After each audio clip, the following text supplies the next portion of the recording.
There we go. Hello, hello. If you can see and or hear us, preferably both, do let us know. Hopefully everything is working today. We are back for another episode. Lord, this week is so busy. This week is so busy. Okay, I see we're good on Twitch. If anyone on YouTube can confirm and or deny, that would be lovely and good. Oh, thank you, Hawk. Good old Hawk. Awesome. Always wonderfully dependable Hawk.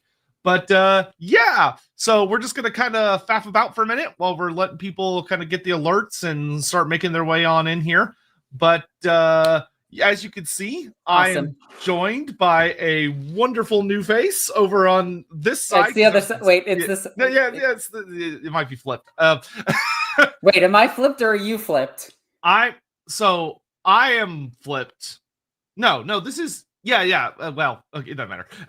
So are you on this side or this side? So this is my. I'm on the first one, whatever the first one you did was.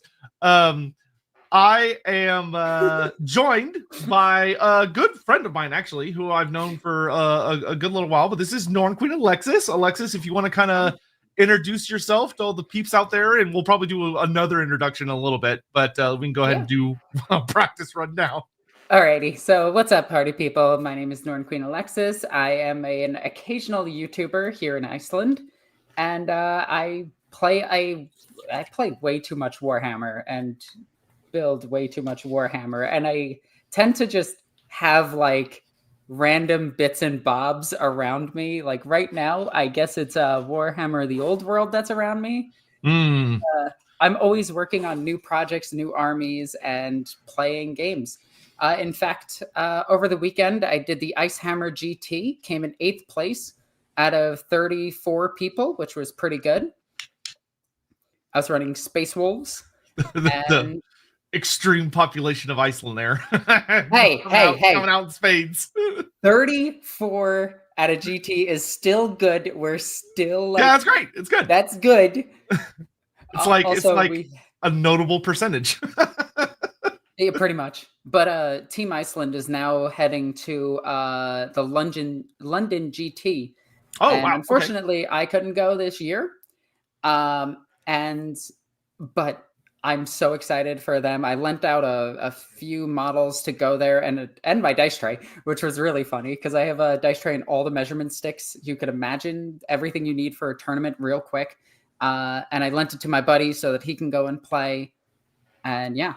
Also, my Space Wolves are not wolves. I see one of the comments saying Space Wolves in Iceland. My Space Wolves are actually on Seraphon, so it's a Space Wolf Lizard Man army. Perfect. Space dinosaurs are always superior.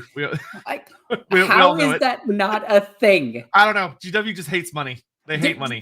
They really do. And y'all let me know if the audio levels are good. Like if I need to turn Alexis up or me down, y'all just let me know and I can make those adjustments. Should we watch Man Like Peg says it's wherever you prefer. I think with the way the YouTube stuff is working, it's generally better for the live stuff to watch on like the core channels, and then if you want to catch the VOD, it's better to watch it on the Lorebeards channel. But we're nearly to the threshold for enough hours watched, which will be nice because once we can like kind of monetize everything, then we can stop doing the really awkward thing of like having to stream it to multiple places at once. Audio levels are perfect. Woohoo! That's great.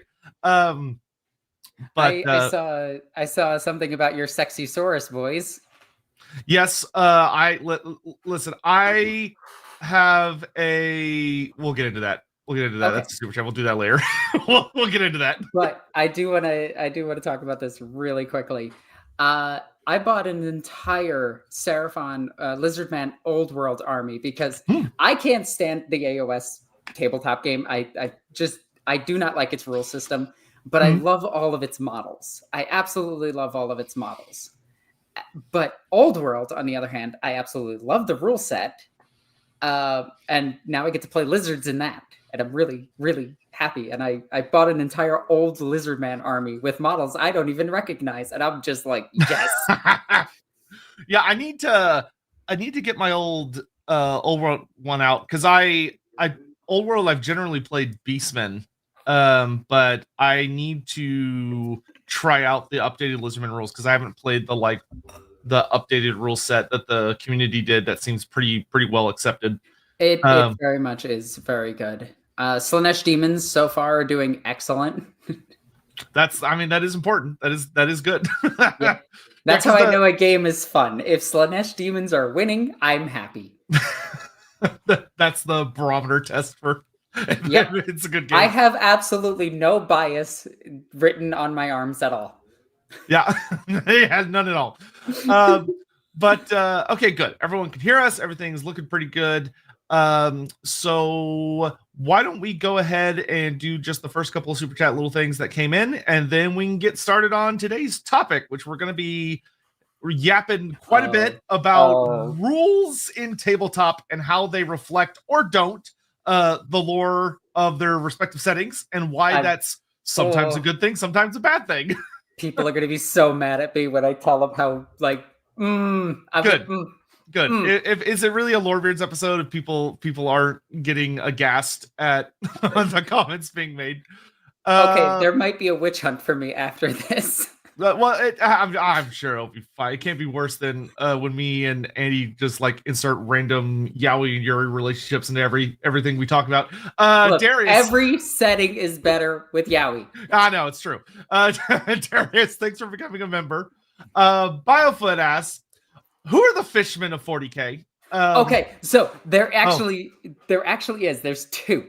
All right. Huh? There is the Shaharadan, which are a human-fish hybrid that are deemed demi-human, but they look like weird shark creature things that wear bubble helmets, and they're only found in Rogue Trader and one Dark Heresy book.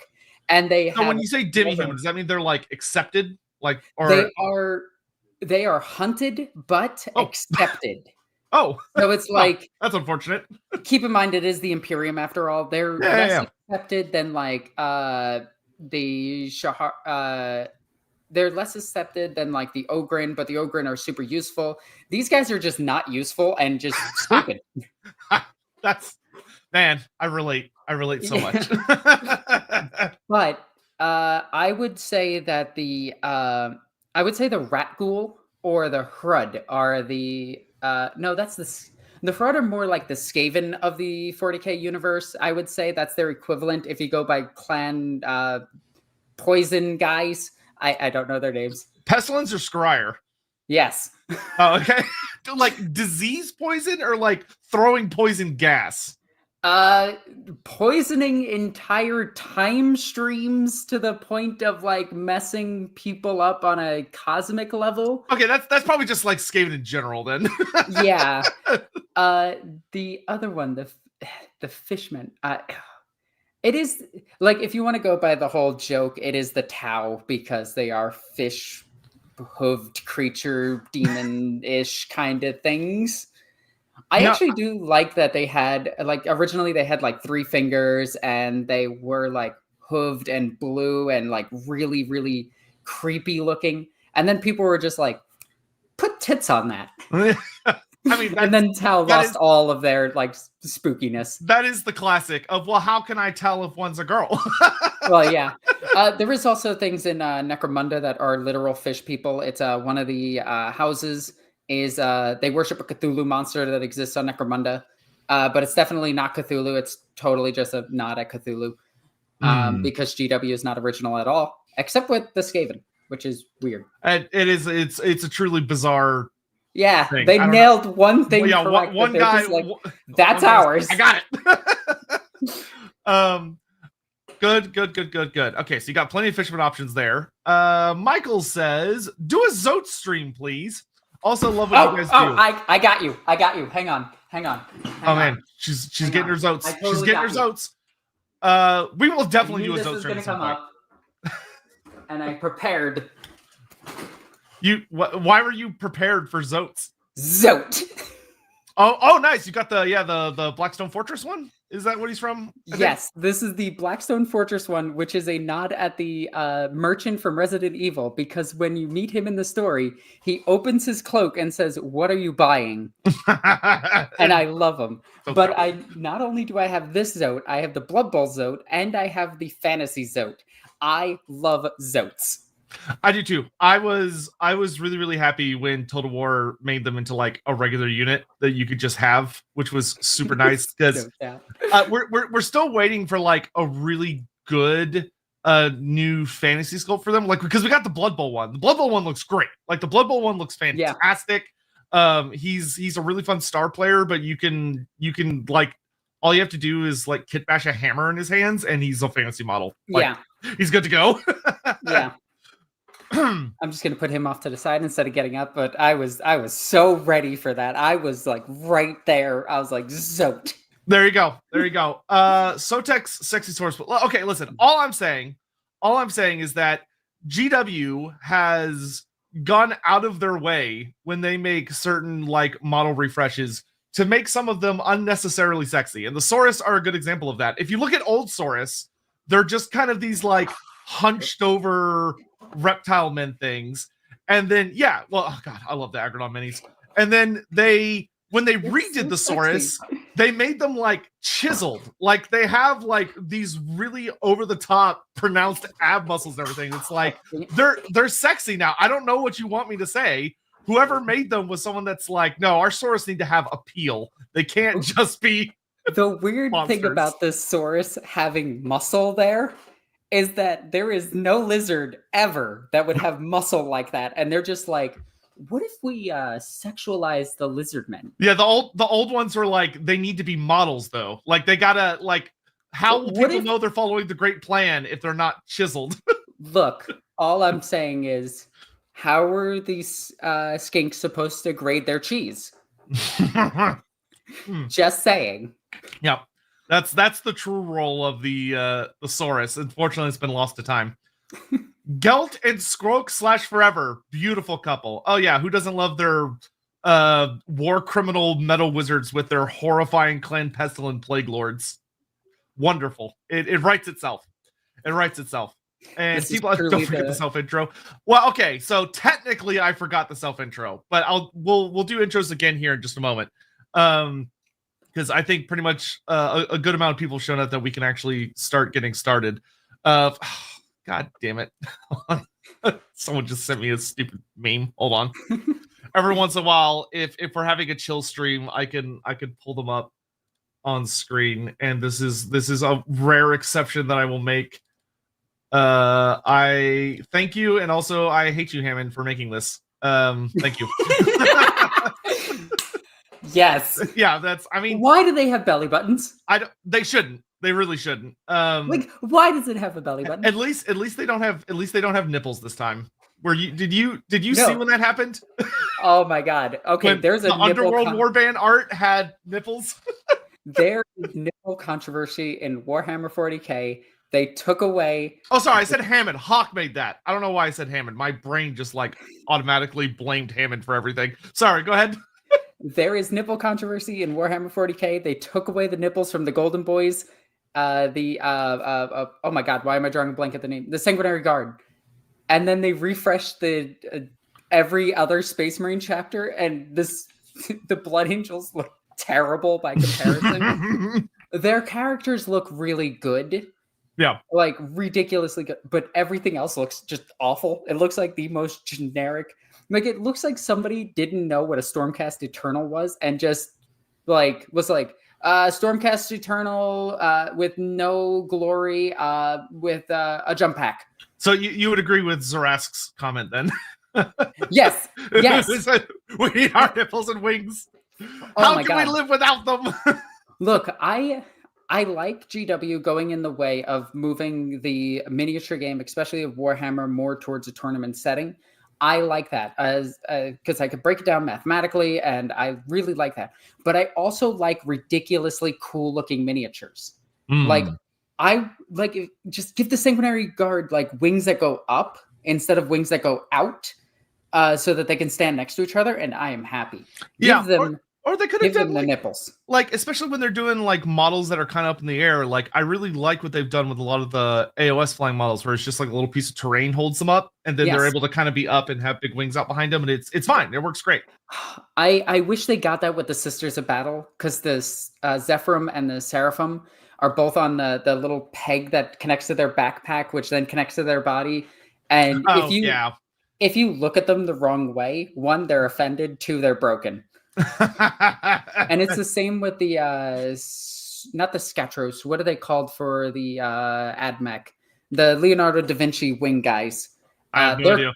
They are awful miniatures. They are amazing, and they're really good tabletop wise. But oh my god, yeah, I much prefer the modern decisions that go into how they make flying models compared to the old ones. I don't miss using flight stands.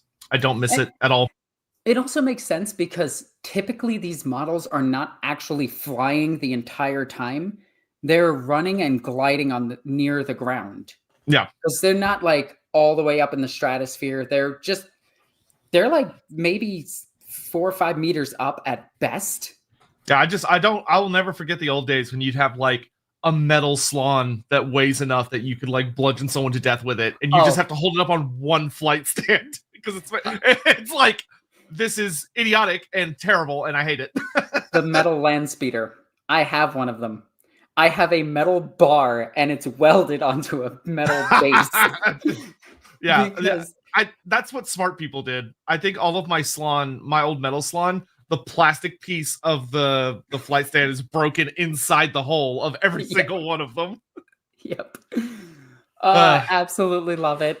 It is fantastic. I have I was playing a big game this past 2 days, and somebody picked up my Hive Tyrant because they were really confused by it. They're like, "What the hell?" And they picked up my Hive Tyrant, and my Hive Tyrant's a metal because I've been playing the game since 4th edition, late 4th. They picked it up and they're just like, "What? This is a metal model?" And I'm like, "Yeah, there's several in this army." That's how you show off veteran status these days. Mornington Crescent, the navel is where the slan gaze. It is. It truly, clearly the slan put it there for aesthetic reasons. Look, they knew that Slaanesh was going to take over in the end times, and they had to distract Slaanesh. Yeah, there has to be. Yeah, the keepers of secrets and the demonette's gaze has to be guided somewhere. The gaze. Ricky Chapman. Sotek, you know what we must ask? Oh dear. If you were transported into Warhammer Fantasy, so this is for you, Alexis. I've been asked this question before. Okay. If you were transported into Warhammer Fantasy, what would you do? We ran a Wolfram campaign. Yeah, I mean, let's assume you last long enough to make some decisions. Our group ran a Wolfram session that had to eat a dark elf. We almost lost one of our legs to an Ungor, and then we stabbed an Empire explorer we came across. Okay, so I have to preface this really quickly. And this does come with the caveat that you are teleported to a relatively equivalent location to your real world location. Oh, fuck, I'm in Norska? Yeah, so you'd start in Norska. Oh my god. Okay, well, I'm dead. Yeah, that's very fair. That's very fair. Okay, but let's just say I got to somewhere safer, somewhere in the Empire. Just for safety. Aarongrad. Let's say you make it to Aarongrad. And let's assume that I know the languages and I can speak the language. Right. Okay. I think best case scenario, I'm dead in a week. And worst case scenario, I'm dead in like a few months and forced into slavery. That's fair. But jokes aside, I would probably just be a con artist. Like, I'm not going to lie. I'd just be ripping people off. That's fair. That's a different answer than I've heard before, so that's very fair. Because, like, I'm just going to be like, look at this deck of cards. I could figure out a couple of card tricks, trick them with that, or do the ball cup gag, or I'd probably just be making people clothing because I can do that, or making shields. I could actually do that. That is okay. So you have some actual practical skills that would allow you to survive in society. Whereas I'm funny enough, useless. I don't know if this can see it, but I'm actually a skilled fighter too. So yeah, I mean, you might just get picked up. I'm gonna die. You could just get picked up by a Norscan tribe and just like become a part of the tribe. What's really funny is I practice Viking reenactment and fighting, so I could probably just pretend and just go along with Just them. blend in. Yeah, just blend in. Just like try and get with one of the southern, not as chaosy tribes, then you're good to go. Yeah. All right, then last one before we get into today's topic from Donovan. Speaking of lore versus rules, in 40k lore, would it be possible for a dreadnought with a plasma cannon to blow up 2 Bane blades and disable a third in a single shot? Because that's what happened in a game I played back in like 2009. Oh my god. Okay, so I'll let you deal with that. I'm staying out of that. Okay, so let me fix this really quickly. Okay, that was bugging me because like I don't like when the top of my head is cut off. That's fair. I think most people could concur with that statement. Okay, so assuming GW knows how to fire an actual ball of plasma, which I've talked to a lot of the writers about this, and the consensus is that the ball of plasma is surrounded by an electrical field that extends from the gun itself and hurls the plasma, which then erupts in one zone. A ball of plasma exploding is going to kill not only the tank next to it, the tank next to it. It's going to kill everything within like a mile because it's a ball of plasma. Well, there you go. Sounds like it was a fairly accurate roll then. Yeah. Yeah, we're going to get into that.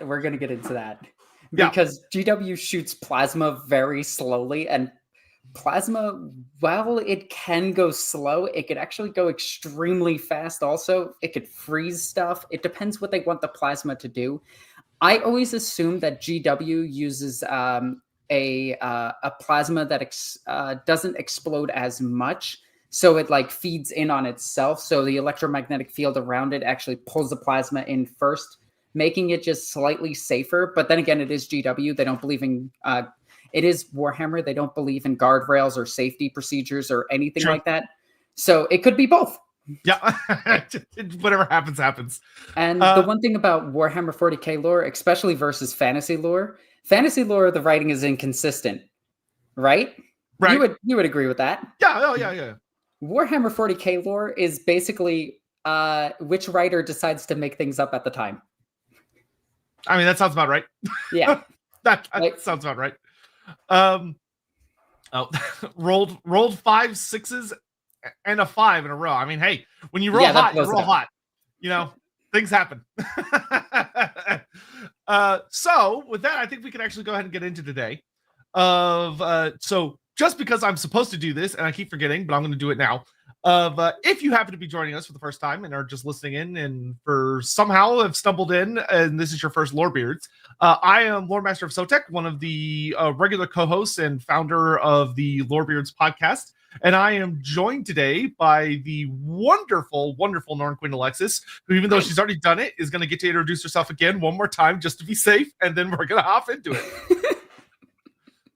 I don't know, you can mix it up a little this time. Include a different fun fact.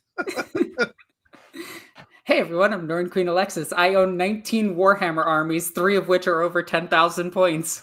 My biggest army is She doesn't have a problem. She doesn't have a problem. My army is 25,000 points. That's too many. My basement is almost full. It's like, I don't know if any of y'all have ever seen that old movie about the kid that has like all the toys that come to life and like do stuff in their house or whatever. Yeah, it's like in yours it would be like actual lore accurate sized armies like doing battle in the part of the halls. Is 10,000 points a lot? Yes. It's 5 times the average size game. Yeah.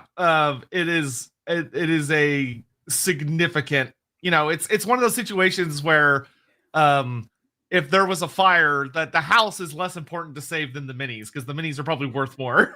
I actually, while I was in the US, my Warhammer collection was insured and valued higher than my home and my car. I believe it.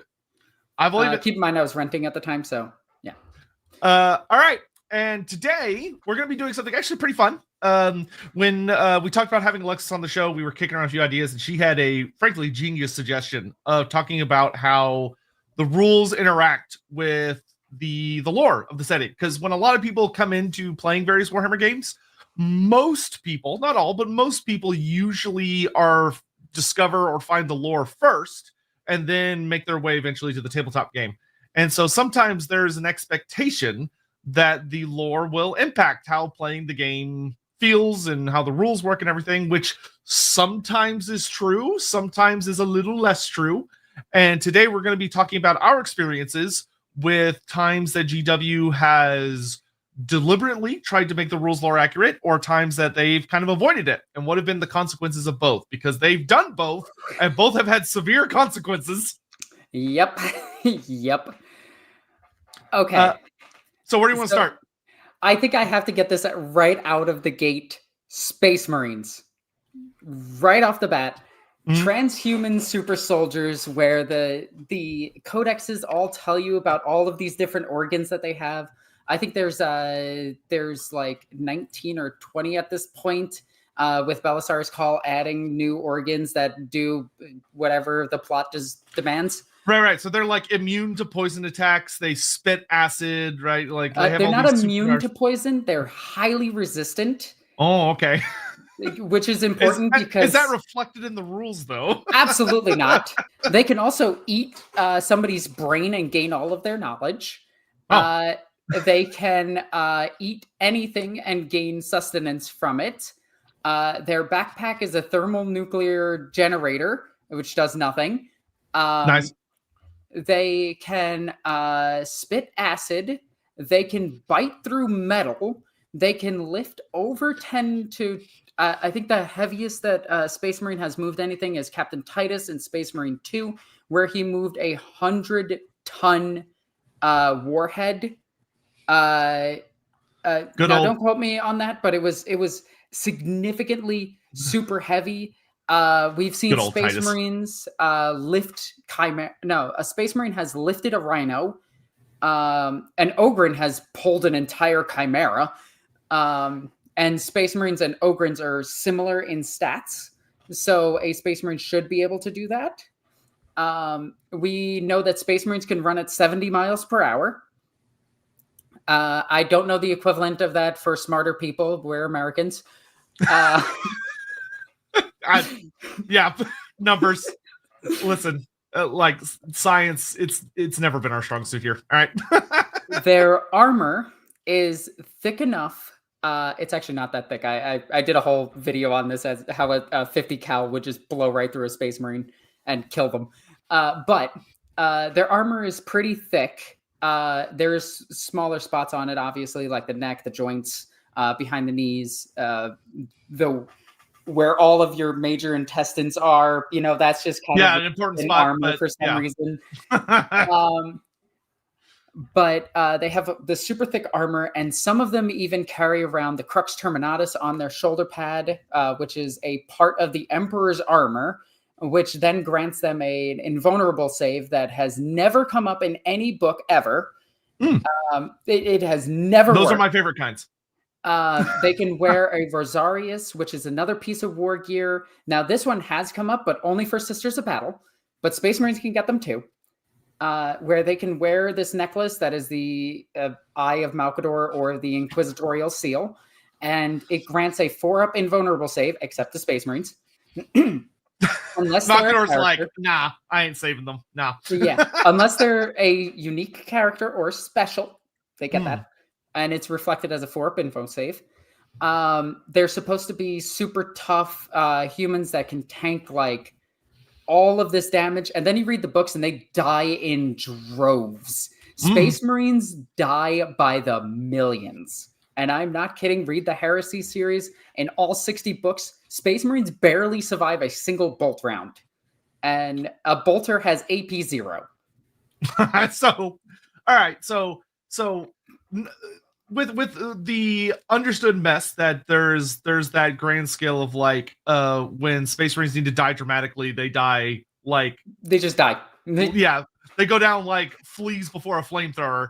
Yep. And then we've got our video game character versions that are nigh unstoppable super demigods. Yep. How would you say that the tabletop is a reflection of these experiences? Which side would you say the tabletop reinforces? Okay, so I've had 2 experiences with this. In a recent tournament, this wasn't the GT I just participated in, LAWhammer. This was a tournament at Nexus, our local game store. We had about 20-something people in it, and I took, I think, 3rd place. I had one wolf priest tank an entire AdMech army by himself. His entire unit was dead at the point. He made 17 consecutive 4-up invulnerable saves. He really felt like a Space Marine right then and there. It's like, we didn't realize that he was actually the lead character of a Black Library book. Yes. But I've also had instances where I run 10 Terminators with my Space Wolves because I try to make Terminators work. They're not good. Terminators are bad unless you're running Lysander. But 40k people will understand that. But I've had Terminators that died in 1 hit. And it's like, cool, this is a super elite dude that's supposed to be hitting things really easily. And I kind of just sucked and died. So just for my clarification, Terminators, are they survivors from the heresy? Or are they? No, they are the elite of the elite. They are the first company. They are super veterans. Right. It's particularly chafing them when like one of them gets like some Termagant runs up and just shot and killed by a Termagant, or gets spore mined. Yeah, spore mined I think is the worst because it's poison. So it's just like they're supposed to be immune to this, and he just dies. My environmentally sealed suit died to poison. Yeah. So if we're taking into that case of that, the Space Marines are often showcased having access to a significant number of abilities and traits that they just don't have in the tabletop. Like, don't even have them as upgrades, whatever, and all that stuff. Because to put it frank, for anyone that's not familiar, that the Space Marines are kind of one of the anchor points of 40k tabletop as far as like they are the balancing point of Warhammer. Yeah, because they're everything is compared to an intercessor now. Yeah, they're mostly like force across the board out of like the 1 to 10 scale. And like, in your opinion, how does that hold up versus like if you were talking to someone about the lore and they were going to be approaching the table for the first time, how would you try and manage their expectations of, I've been reading books about Space Marines and now I'm about to play with Space Marines against like an orc or a Tyranid player? Are you what are you going to say to them as far as if they're like, I can't wait to have the experience of playing as Space Marines on tabletop? What it's going to be like? Okay, well, hold up. Like, what's your hold up comment? I'm going to be like, all right, first off, completely different genres. One is a male power fantasy. One is a tabletop game. So you need to chill for a second. But I try to explain to them that there is a balancing mechanic to the tabletop game versus the power fantasy that is like Space Marine and Bolt Gun. And to a lesser extent, Mechanicus, Necromunda, and Necromunda Hired Gun specifically. Where those games make you like the hero, where in the tabletop game, I would say that it's more akin to the original lore, which is that no one is to be remembered. You are going to die, and it's going to be brutal. I think it both works with the lore and against the lore. Like, I could run something like Titus on the tabletop, and he is just awful. He is actually like a terrible character, which is hilarious because he has the lieutenant keyword, but not the lieutenant rule. So he's just bad. He's just arguably the worst lieutenant in the game right now. Great. Which sucks. All I'm saying is that when I played Titus, I deliberately had him die in the intro. So, I mean, can't be that good. But the whole thing with Warhammer is it does need to be balanced, and I do try to emphasize this with people, but there are some things that I just do not agree with. Like, how is an orc naked tougher than a Space Marine? That makes no sense to me. Yeah, that's always that interesting interaction between like toughness and armor of like, how hard it should be to deal damage to something, and then like the armor blocking or checking it. But for orcs, they're just like, our skin is that ceramite armor. Nah, I got orc skin, man. Yeah. And a lot of people will say that like armor save is like the bulkiness of your armor, but the bulkiness of your armor is also your toughness. But then why are Sisters of Battle toughness 3 with a 3-up save when the caster can they can't get a 3+ save anymore, but they can be toughness 3 with a 4-up save, 3-up in the in cover.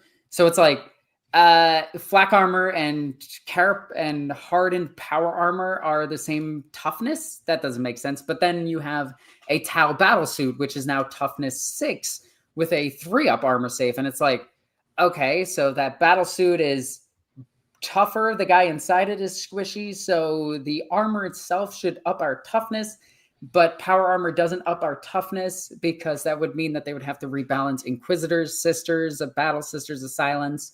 And yeah, and Space Marines should just be naturally toughness 5. That is just an opinion of mine. Mathematically, it does not make sense, but that is an opinion of mine. And I will stand to that. I think orcs should be as strong as Space Marines, not stronger. Orcs are both stronger and tougher than Space Marines, and it bugs the crap out of me because in the first game you just blaze through like entire walls. Yeah, tech priests, we be dead hard. Yeah, they just be dead hard. And go ahead. No. It's always that interesting thing of that, like there's not consistent there's not a consistent logic behind, like you can tell that when GW's designing units, they're usually going based on like more of a vibe as opposed to like applying a similar logic of that. You bring up a great point of that. Sometimes when a unit is very heavily armored, that armor is incorporated into their toughness because it's like, oh, well, they'd be really, really hard to wound because they have all this armor. But in other times, it's treated completely different of, oh, well, their armor is going to be represented by the actual armor save.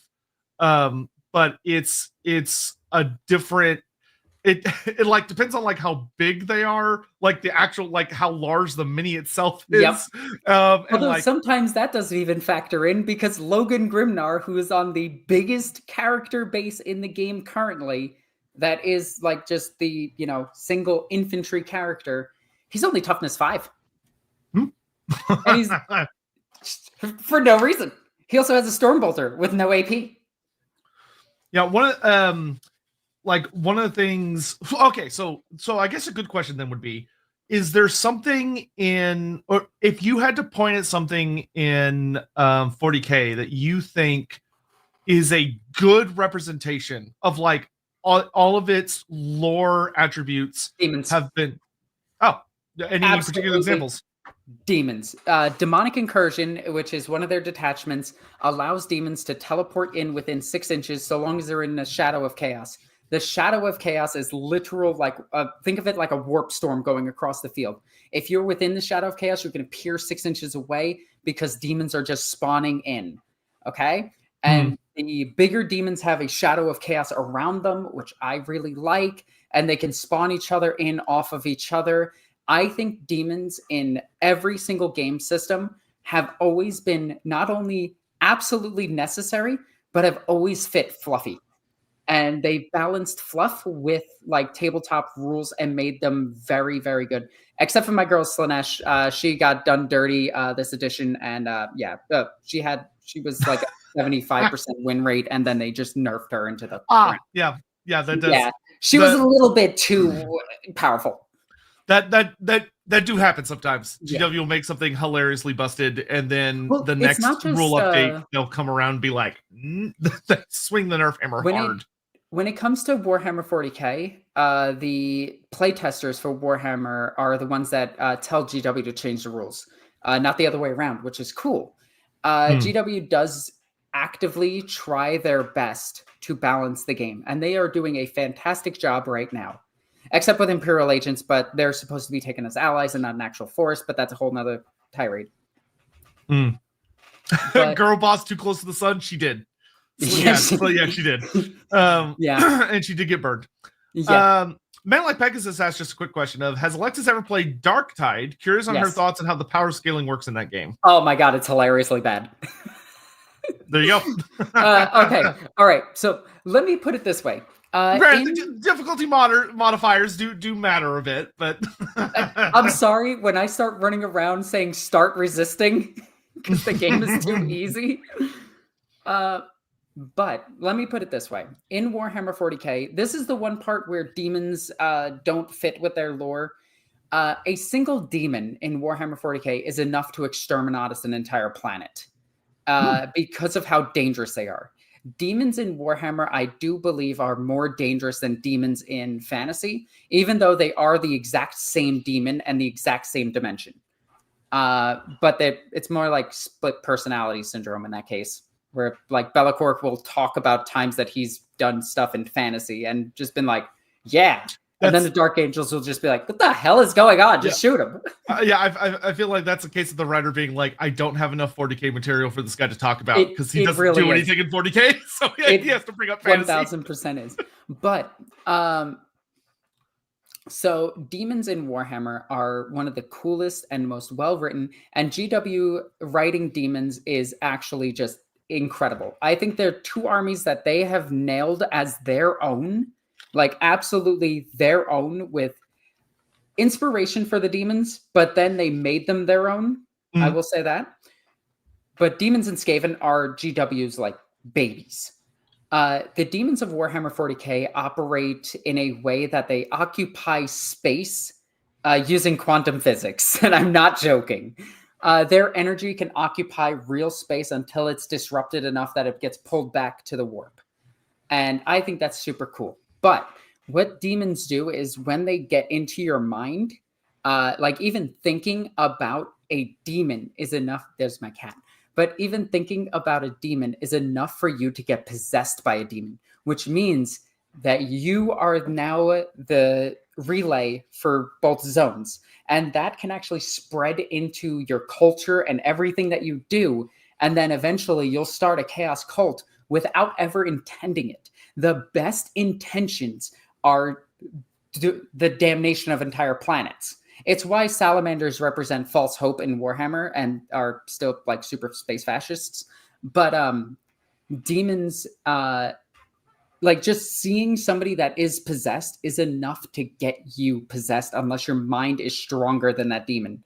So do I think Darktide is balanced? It depends how actively those guys are mind wiped. I assume like they wouldn't show it after each and every single mission, but each time that they go down there, what you're seeing is probably what they believe they did, and that's what you're playing through.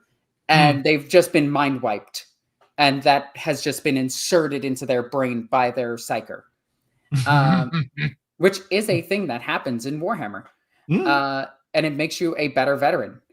But the power of belief in Warhammer 40k versus fantasy, Warhammer 40k uses the power of belief like crazy. If you believe you're stronger than a demon, you could beat it. And this is kind of shown on the tabletop with like Oath of Moments and things like that, where, you know, Space Marines are like, I'm going to kill that thing. And the Space Marines are like, yeah, and then goes and kills it. But Darktide, when it comes to like how they treat the Nurgle infestation on a hive world, is like, oh yeah, the people got infected, but we just keep sending people back and forth, and yeah, they seem fine. It'll work itself out. Yeah. Okay, so let's get caught up a couple super chats thing, and then I have some we're gonna talk about some rules here. Surrogate Gaia, I always wondered how important magic/relic items were in the setting itself. Some items should probably be quite a big deal, but aren't mentioned outside of the item list. Are there any examples of the contrary? Oh my god. Okay, I got three that I love. One, relics / magic items in Warhammer 40k represent, again, that power of belief. If you believe you're going into battle with like a hero's weapon and you are living up to the expectations of that hero, that thing does give you strength. It's basically your soul juicing up your body so that you can do heroic things with it.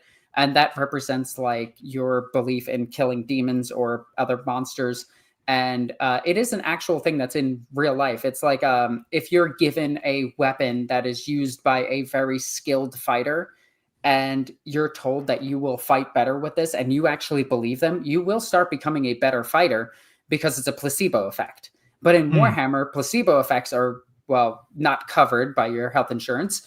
And you just have to believe in yourself. But there are 3 items that I absolutely love when it comes to this. One is the thinking cap of it. Spoilers, they're all orc items. One is the thinking as they cap. should be. Yeah. The thinking cap is a hat that a mech wore and died, but he wore it and he was real big smart. So the other mech picked it up and put it on his head and became smarter. It literally affected him. And in the tabletop game, that reflects him being able to get rerolls, which is kind of cool. The other one is the lucky stick. Again, an orc item. This stick allows you to reroll an armor save. And it's because an orc once picked up something and deflected a blade with it, and thus the stick was invincible. As you do. And the other is an item that is not in Warhammer's tabletop game, but is absolutely amazing. And it is the bucket. It is just a plain bucket. I'm not joking. It is just a bucket. Just a metal bucket. The orcs, this was in, oh my God, I'm blanking on the name. It's an orc novel. It's told from the perspective of the orcs. It has Taka in it. I'm drawing such a blank at the name of it right now. I'm hoping someone in chat will pick it up because I have no idea. Oh my God. I know Victor knows it, and it's bugging me. But this orc can explain things in and outside the universe that he should not know. And it's basically like his knowledge is actually the reader's knowledge, is the joke, but the orcs around him don't understand it, so he dumbs it down for the orcs around him, and that makes it hilarious. Like, he explains that the psychic waves of this psyker is so powerful that it's actually disrupting your synapses in your brain. Brutal and cunning. Thank you. I like how he could have typed it in chat instead appeared. Yes. But he's explaining how all of this magic is working and how it's disrupting the wall around him. And the orc doesn't understand it. And he just goes, put this bucket on your head. And he puts the bucket on his head and becomes completely immune to the psychic powers. Well, so in fantasy terms, it would be a lead bucket if it's blocking magic. Yeah. So this is actually a really good question that and then the person called it. You got it right. I see. Oh yeah, you were. See, I thought you were just making a comment about brutal cunning. I didn't realize that was the name of the book. I wasn't reading the chat at the time. Sorry. If I saw that, it would have been so much easier. Yeah, I'll say that for fantasy, fantasy has a really interesting history when it comes to how the lore treats magic items, because of that different authors have had different feelings about how magical of a setting Warhammer is, where often you'll have people that it's not unusual to meet writers that treat Warhammer more like a low magic setting that has like all these horrible, nasty things, but magic items are like extremely rare. Like even the most basic bitch, like Sword of Might or whatever that just gives you +1 to hit or +1 strength or whatever would be an incredibly rare artifact within the actual story itself. Whereas from the tabletop game's perspective, and they're everywhere. They're like all over the place. And from a lot of and sometimes you'll have writers that will deal with magic items being fairly pop up in regular intervals as well. It generally depends on who it is that's writing the story and kind of what the story's trying to discuss. But every once in a while, you'll get fun little stories where magic items do pop up. I think kind of the best example tends to be when you have stories that are reinforcing a like tabletop scenario and the character has a magic item. Usually they'll be pretty good about mentioning what the item does and what its purpose is. Whereas if you're reading like a Black Library book, I tend to find items are pretty rare, like magic items. Yeah.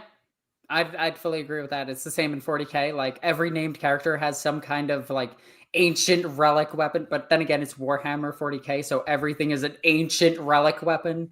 Yeah. If you get a named spot on tabletop, you get to put your hands in the goodie bag and see what you pull out. There was actually a really funny joke comic the other day that I read, and it was perfect. I absolutely love this. And it was a salamander looking at a guardsman, and there was a wave of Tyranids coming towards them. And the salamander just goes, "My name is Sakan. What is your name?" And the guardsman's just like, "Sir, we're about to die. I don't think an angel needs to know my name." And he goes, "No, I need to know your full name." And he just goes, it's like Jenkins or something. I don't remember. And then the last panel of the comic is all of the Tyranids dead with those two standing next to each other. And he just goes, "Good job," and leaves. Yeah. If your name is dropped, you will survive. Yeah, unless you're in a heresy novel. Yeah. Because then you have to die. So Space Marines are elves. There are as many of them as the story needs, considering that there's only 1 to 1.5 millions of the million Marines in the galaxy. 1K chapters with 1K Marines in a Codex chapter. I can go into this. Okay, so the number of Space Marines has always been something that's bugged the ever living out of me. You can swear on here. It's fine. Beauty. Anyway, so the number of Space Marines has never made any sense because 1,000 Marines is stupid. Also, 1,000 Marines doesn't even factor in the 10th company. The 10th company is the Scout Company. So it's just the 1,000 Marines, and that is including its senior officers like Tech Marines, Chaplains. It doesn't include Dreadnoughts. Dreadnoughts count as vehicles. They are counted as part of the armory, but they're also venerated, so they're attached to certain companies. But the scouts of a Space Marine chapter, we'll go with the Blood Ravens on this one because they actually have in canon, and this is canon, they have an entire planet that is nothing but Space Marine scouts, and there are billions of them on this planet. Sounds like quite the sausage party, but go on. Yes, because there needs to be, because of how many Space Marines die and how quickly they die. In the Wrath of Magnus, Space Wolves lost a few companies. Then the Dark Angels attacked them. There was a whole thing with the Changeling tricking them and all this other garbage. Then an Inquisitor came in and was like, "Hey, I know about the Fallen. Stop doing this. Go save your brothers." And then they did the whole Fall of Cadia. And while that was all happening, the Space Wolves had about 300 Marines left at the end of it. And then the Rubicon Primaris happened, and suddenly they gained their entire chapter back because GW needed it. And instead of like giving the Space Wolves that heroic last death and bringing back Lehman Russ, which would have been fucking awesome, but they were just like, "Nah, we can't do that right now," even though Fall of Cadia is essentially the end times of the older editions, and the Primaris moving forward is the AOS of Warhammer 40K, but no one's ready for that conversation yet. But yeah, Space Marines are inherently just, there is as many of them as they need, and GW has gotten smarter over the years and stopped putting numbers to chapters. So now the Ultima founding, or the what is it called? The Belisarius founding or some garbage like that. It's the Call founding with all the Primaris Marines. Now there is way more than that. Also, Black Templar are probably under 1 million. They probably don't have that many because they're constantly fighting and dying. I saw that as a comment in there. There it is. Yeah. Black Templar are constantly fighting and dying and trying to get back their numbers. And since they're a fleet-based chapter, it is very difficult for them to get back their number. And a lot of the times when they're asked about their chapter number, it's actually in shame and not as a boast. They're not like, "Haha, we still have 15 companies." It's more like, we have a number of them and we need to take over this planet so that we can get more of us. In fact, in a more recent story where the Primaris caused a little bit of a not really a civil war, but just Black Templar being stupid. I hear that happens a fair bit, but yeah, go on. But the Black Templar attacked each other because one was accepting of Primaris, one wasn't. And when they attacked each other, they stopped because they had insufficient numbers to continue their crusade. So we can't kill another. We have to kill. We have to kill other people. Granted, each so the High Marshal knows how many there actually is, and then under them there is a marshal, and then under that there is several marshals, and each one of them leads their own crusade. So there is anywhere from less than 1,000 to upwards of, I would say around like probably 2, maybe 3,000 Black Templars at any one time, and a lot of them are scouts. Like, keep that in mind. They're not full Black Templars. They are just scouts. And they're constantly training new recruits. Yeah, transitioning people up the ladder. Yeah. Yeah, it's, something you said when we were talking about Space Marines earlier, that the comment from Mavani actually reminds me of, is that I really do, in a lot of ways, amusingly enough, feel like the Space Marines are very similar to the Elves of Warhammer Fantasy, and Eldar probably fall into this as well. Of that, the Elves of Warhammer Fantasy are notoriously garbo compared to how stories talk about them, where they're these like hyper elite, super fast, like incredibly skilled warriors, and they try and reflect it in the tabletop by, like, if you played elves especially during Fantasy's like older active days, they cost more points per model. So like you would pay significantly more for elves than you would for like an Empire equivalent, even though the elves were basically worse because they cost more, but they had basically the same stats. Like they might have one higher weapon skill and some higher initiative, but they have such light armor and they're so squishy that they die to anyone looking at them wrong. Though one of the things, for anyone that's not familiar with the history of tabletop fantasy, there was an edition where Games Workshop did try to make the rules lore accurate. I remember this. And it was a terrible idea, and it was 7th edition, which is super duper duper infamous. It actually kicked off, once again, similar to what Alexis was saying, with the Demons book. That the Demons book came out and basically made lore accurate demons. That they changed some fundamental laws about how demons work. So in old fantasy, and if you actually go into like the roleplay game or the which this changed in 4th edition, but if you go into the older laws for Warhammer, it would always basically say that demons are they're these terrifying magical creatures that spawn out of the ether and whatever, and that when someone tries to attack them, there is a reasonably high chance that they can kind of almost phase out of reality for a second, so that whatever is attacking goes right through them. But in the old rules, we had rules similar to that in 40K for a hot minute. Yeah, but in the old rules, if it was a magical attack, so if you had like a blessed weapon or a magic weapon or a spell, it prevented them from kind of like phasing into the ether because it was a magical source. Them nemesis weapons. Yeah, and it would hit them, and there was no way they could redirect from it if they didn't have any armor, so they would die instantly. Yep. Well, and this was represented in the 6th edition and before rules, where if a demon got hit with a magic weapon, they lost their ward save. Same thing for like forest spirits and other kind of things like that. Well, then 7th edition shows up, and 7th edition goes, you know what? Instead of the demons having a 6-up ward save that goes away when they get hit by magic weapons, we're going to give all demons universally a 5-up ward save that nothing in the game can get rid of. Like, there's, well, except for like a few sparing little items here or there. We called it demonic invulnerability.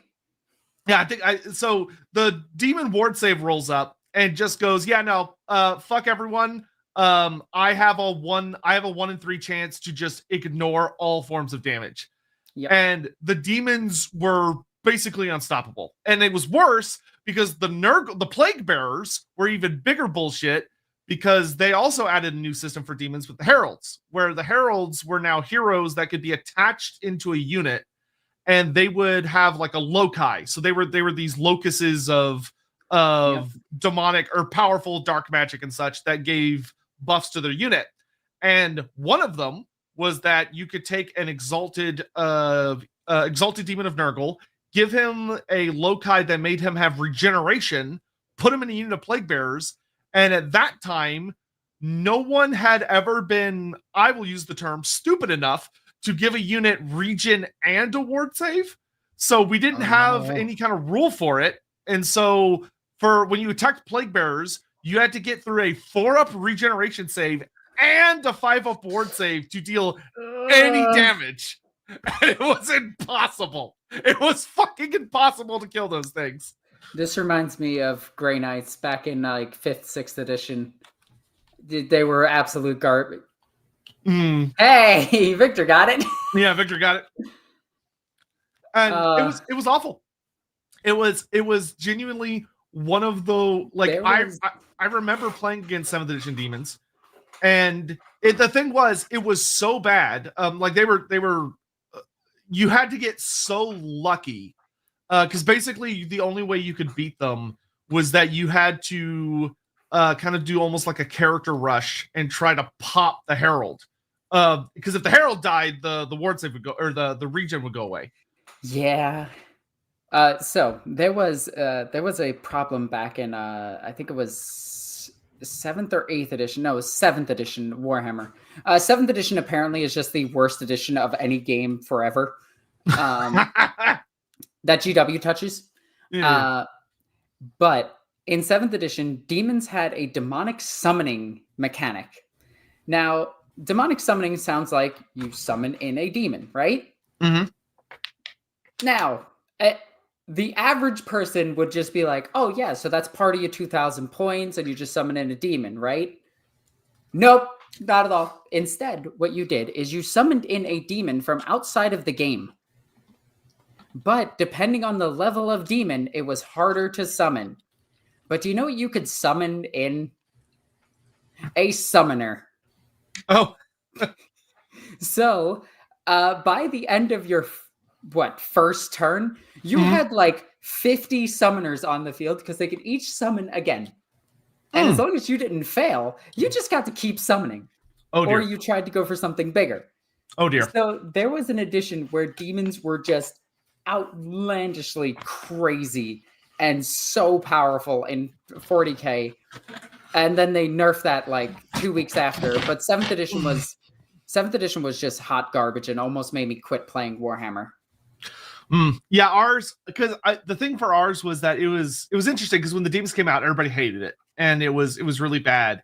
So instead of nerfing it, because nerfs were fairly rare back then, like you'd maybe get like an errata somewhere on the website back in like the late 2000s, but instead what they did was, instead of like, oh, let's nerf this book and move on, they turned around and said, oh no, let's buff every book that we release after this so that it's on the same level as the demons.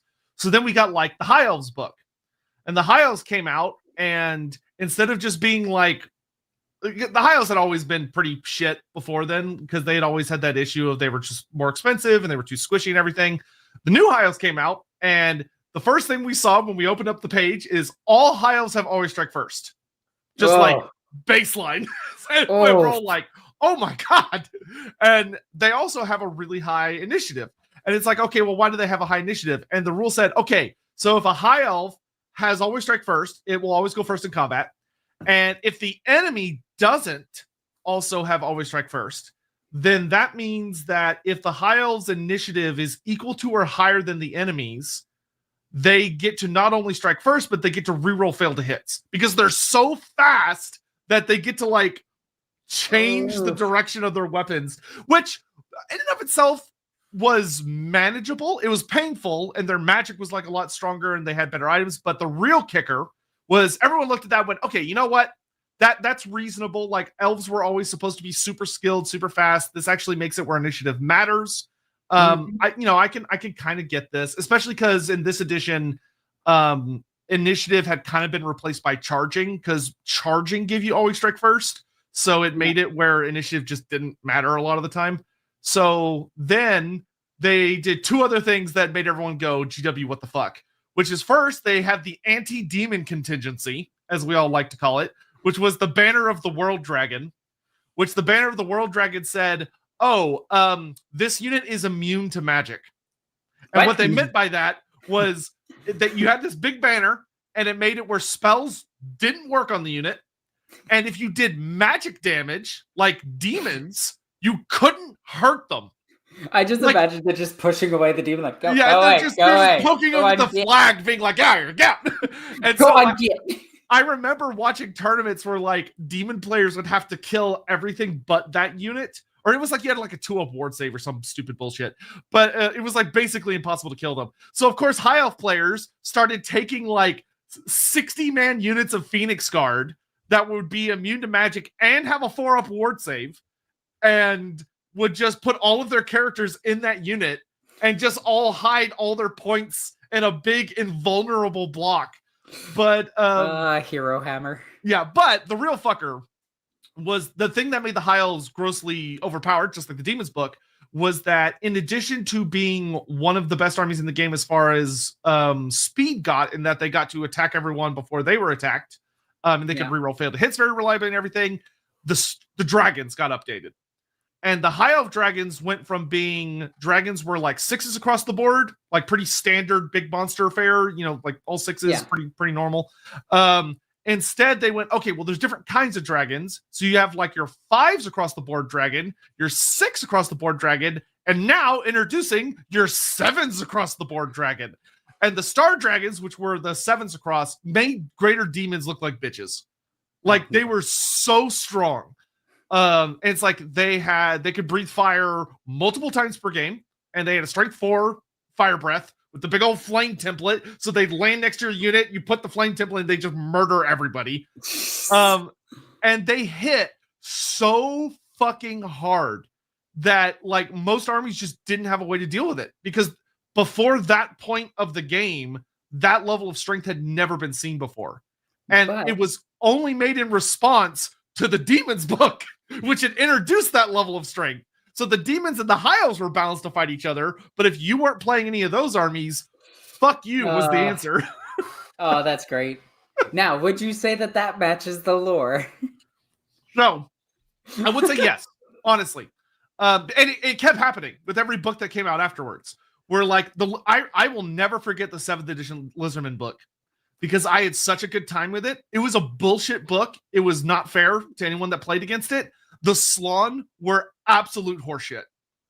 The Slawn, where you could just stack a bunch of different, because in 6th edition, it used to be that you would pick like what generation your Slawn was, and it would make them more expensive the older they were. And they were powerful. They were very, very scary.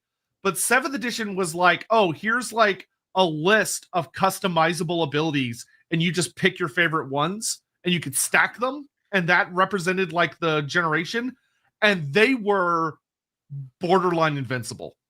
Like borderline invincible. That is what the Slann are, though. Oh yeah. Like killing a Slawn should be nearly impossible, but doing that to tabletop players is the opposite of fun. Because this led to the 7th edition problem was that when characters were it took us back to a very strong Hero Hammer edition of that characters, because they were a lot of characters and units were getting lore level abilities and levels where they felt accurate to the stories you were reading about them.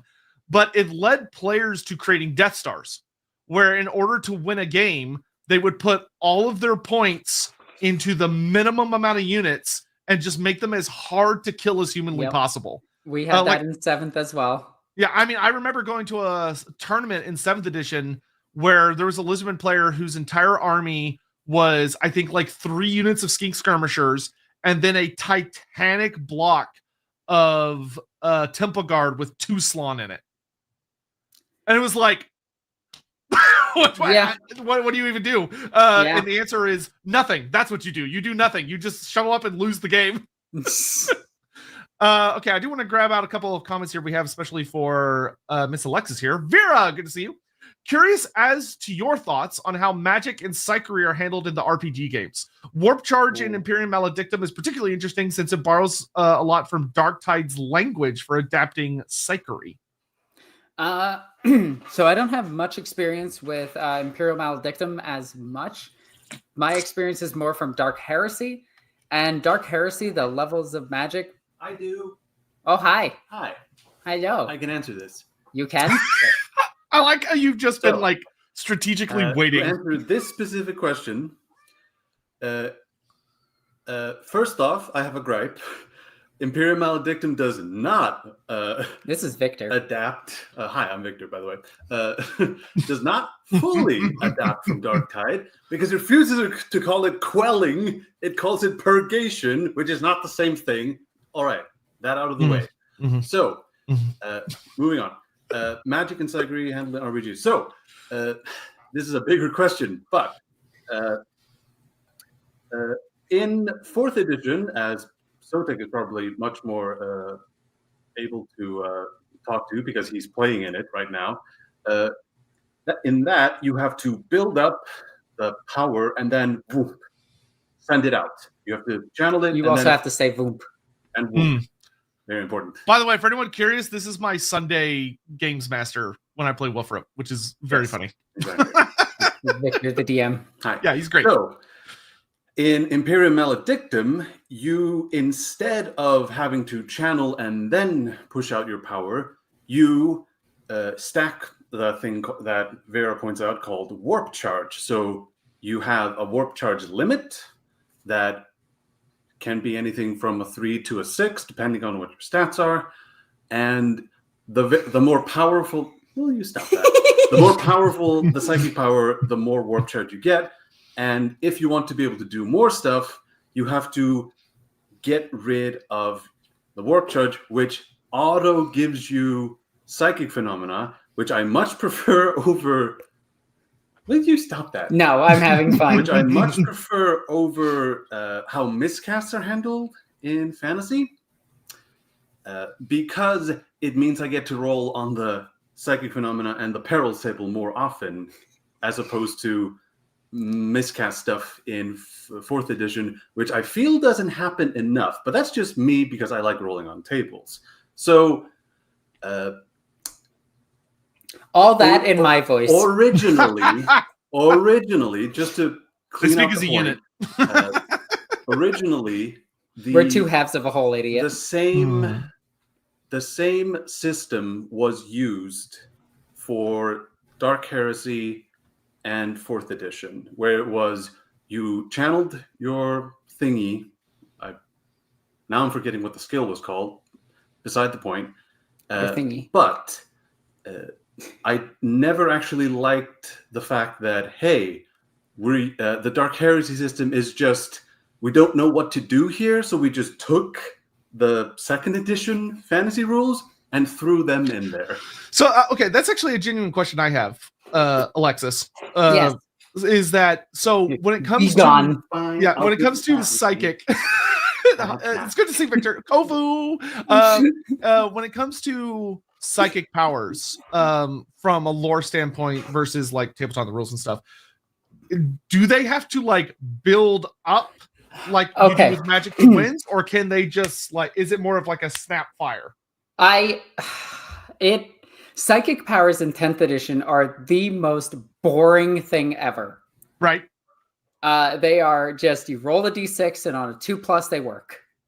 And that's it. And usually they're just a shooting attack or you get an invo save or something else. And they are extremely boring. But one cool thing, and one thing that I actually still keep from 7th edition, is you would roll a leadership test, and if you passed, you got to do the psychic power. If you failed, you couldn't do the psychic power. And if you rolled doubles, either double ones or double sixes, you paralyzed and you took mortal wounds, or you just exploded. But in older editions, psychic powers were crazy powerful. They were things like geokinesis, where you could take an entire terrain piece that your army is sitting on and move it. And that was super powerful because you could assault from it. You would see people take buildings and then move the building because it's hilarious. Right. The Bastion bus was really common. You would see things like the Blood Angels beam of blood. I can't remember what it's called. But it's just, you draw a straight line and everything in that line died. They get to roll some type of like invo or feel no pain, but usually they just died. But psychic powers now in current 10th edition are just, my Hive Tyrant is a Psyker, your clothes are red. And that's pretty much it. And if anyone gets that reference, they're a hero. So Vera, what I will say to this is that when it comes to fantasy and magic, I think the current way it's handled in Wolfrup is fairly good. I do agree with what Victor said, that I do think it should be more dangerous than it is. Magic should be more high risk than it is. Right now it's pretty easy to grab like a tier 1 talent and it basically makes you immune to miscast, except for like really rare circumstances. But I would make miscasting happen much more often, so magic is scarier to use, but otherwise I think it's pretty good. Jig, good to see you. Hi, Jiglag, good to see you. Star Dragon Doomstack happened a few times in history. Yeah, interestingly enough, happen during the end times. I mean, that was basically just end time storyline. I mean, if anything, that would be end time. Hey, someone got the Kung Pao reference. Yeah. Yes. In the beginning, Force War of Vengeance book, there's a single battle with 20,000 dragons. Yeah, dragons are what? So this was thousands of years ago, and like they were able to have like a lot more dragons showing up and doing things. I forgot that Warhammer Fantasy is it's in the category. There's 2 categories of dragons. Once there were dragons and they were numerous, and then the other, there are dragons now. We need to get rid of them.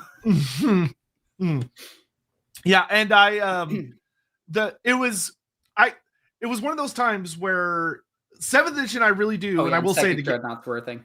Yeah, I will say eternally that it really was the edition for fantasy, at least, where the lore was guiding the rules. And to put it frankly, it was the shittiest edition we ever had, because there was so much power that it was like magic. You could have magic phases that like felt like they never ended.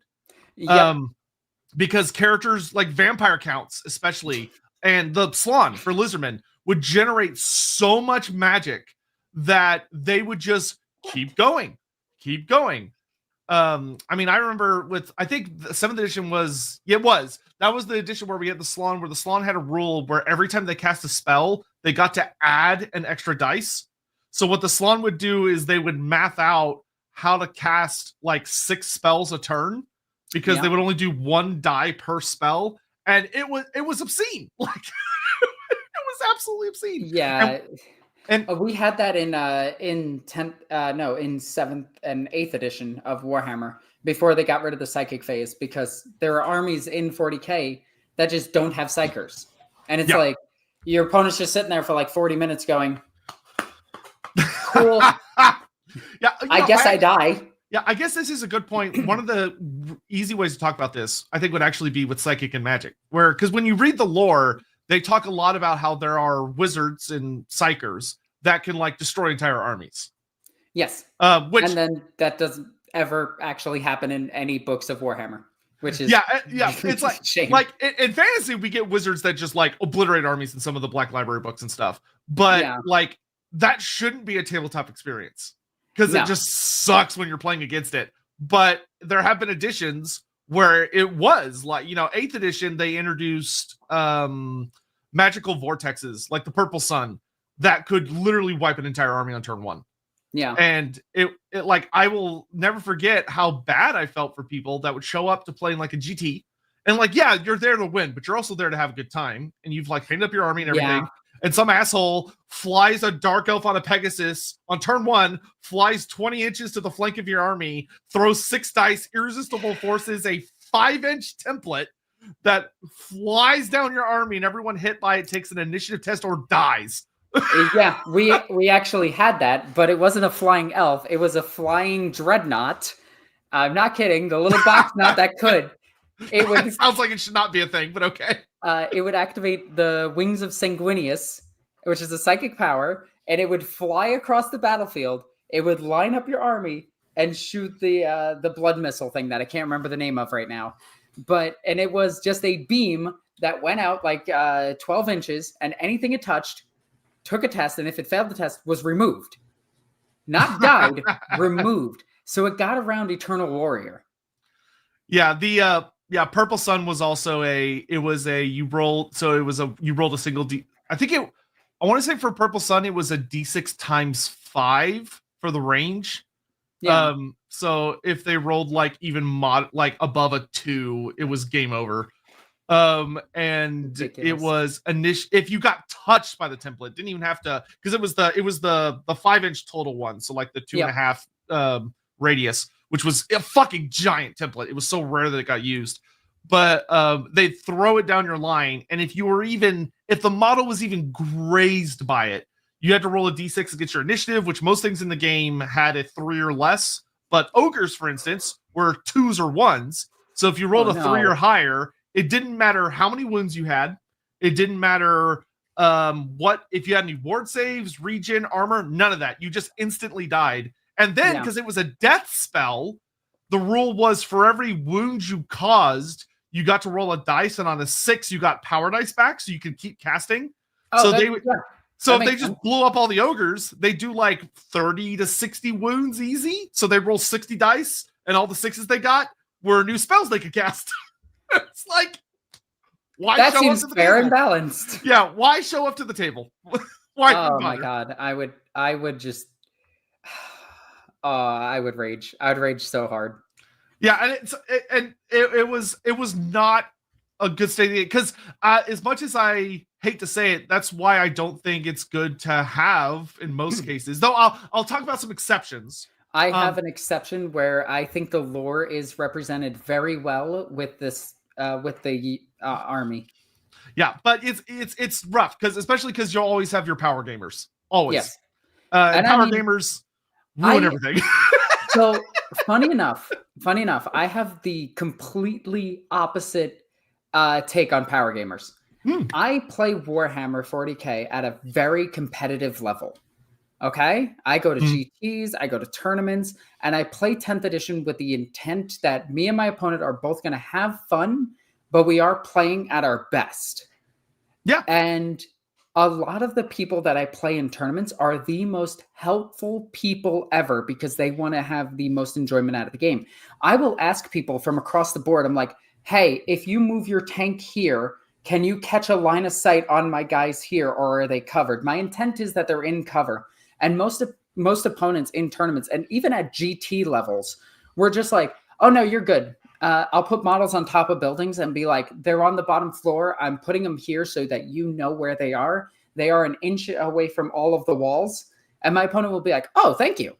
Yeah, I would agree. Most of the competitive scenes that I've been to in the last 10 years have been super nice. Very positive. But then I'm playing like Heresy. The Horus Heresy 3.0, which is a pretty okay game. I'm not going to say it's like great. I think 2nd edition was pretty good, but it's always just been a good game. Never like, oh, this is a must-play game. But like every time I play a Heresy event against, like in a friendly event, that's where the power gamers are. And they're always trying to get you at gotchas. And it's... Yeah. And that's a fair comment. That's a fair comment. Confusing a power gamer with the one I call it. So that's terminology. Yeah. So when I say power gamer, I'm not talking about someone that's like playing to win. I'm talking about someone that will do anything to win. That's a win at all cost gamer. Yeah, which is not terminology I normally use. But in this case, if we create a separation there of someone that plays very competitively versus someone who will do anything to win. Yeah. Which is people that will use gotchas, which is not considered. It is considered very bad manners. I remember one game I was playing, and I was trying to have fun. It was the last hurrah of 2nd edition, and I couldn't find a rule at the time.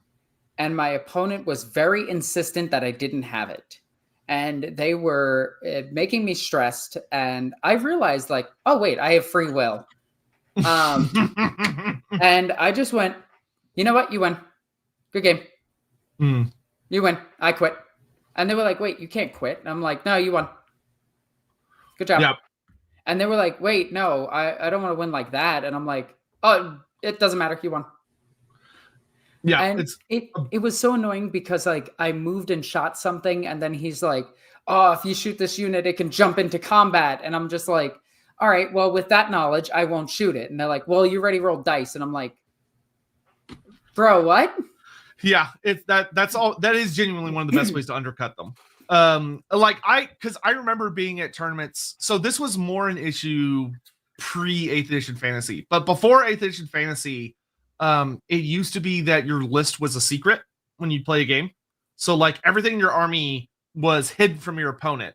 And the logic at the time was that there were often things like, oh, you didn't want your opponent to know like a unit has like an assassin in it or has like an upgrade that's supposed to be like not revealed right away. But they took it really far of like your opponent's not supposed to, like you're supposed to know what the minis are, but you're not supposed to know what equipment they have and stuff like that. And it led to, it was so gotcha heavy. Like that was the point of the game, was to get gotchas on people. I hate gotchas so much. And oh my God. But like the community here in Iceland is perfect for it. When it any cost gamer, what? You can't quit. That's against the rules. No, the consequences of my actions. No, there are actually people that I've played before. This is mostly in like the States that I played, where I just blatantly refused to play them. I was like, I talked to TOs and I'd be like, hey, just give me, there's a buy round, right? Can I request a buy round for mental health reasons? And they'll just be like, yeah, because I don't want to play them. Yeah, that's, there was, well, we'll talk about that strategy in a second. Let's get caught up with Super Chat stuff and we get back into it. Necromancer Cobalt, Yes. What are a couple of y'all's favorite intentionally or unintentionally funny tabletop rules? Okay. It has to be the lucky stick from 7th edition. That is just hilarious. So what was its actual like rule? Reroll invo save. Oh, right. You said that. Yeah. That was it. That was it. Reroll but it was so funny because it was called the lucky stick. Yeah, it was it was reroll a die. And it was not specific. Because that's quite good. Yeah, because it was a lucky stick. Yeah, for fantasy, I would say the funniest by far was Skaven misfire charts. Skaven. Oh my God! Funniest. Mine's another orc one.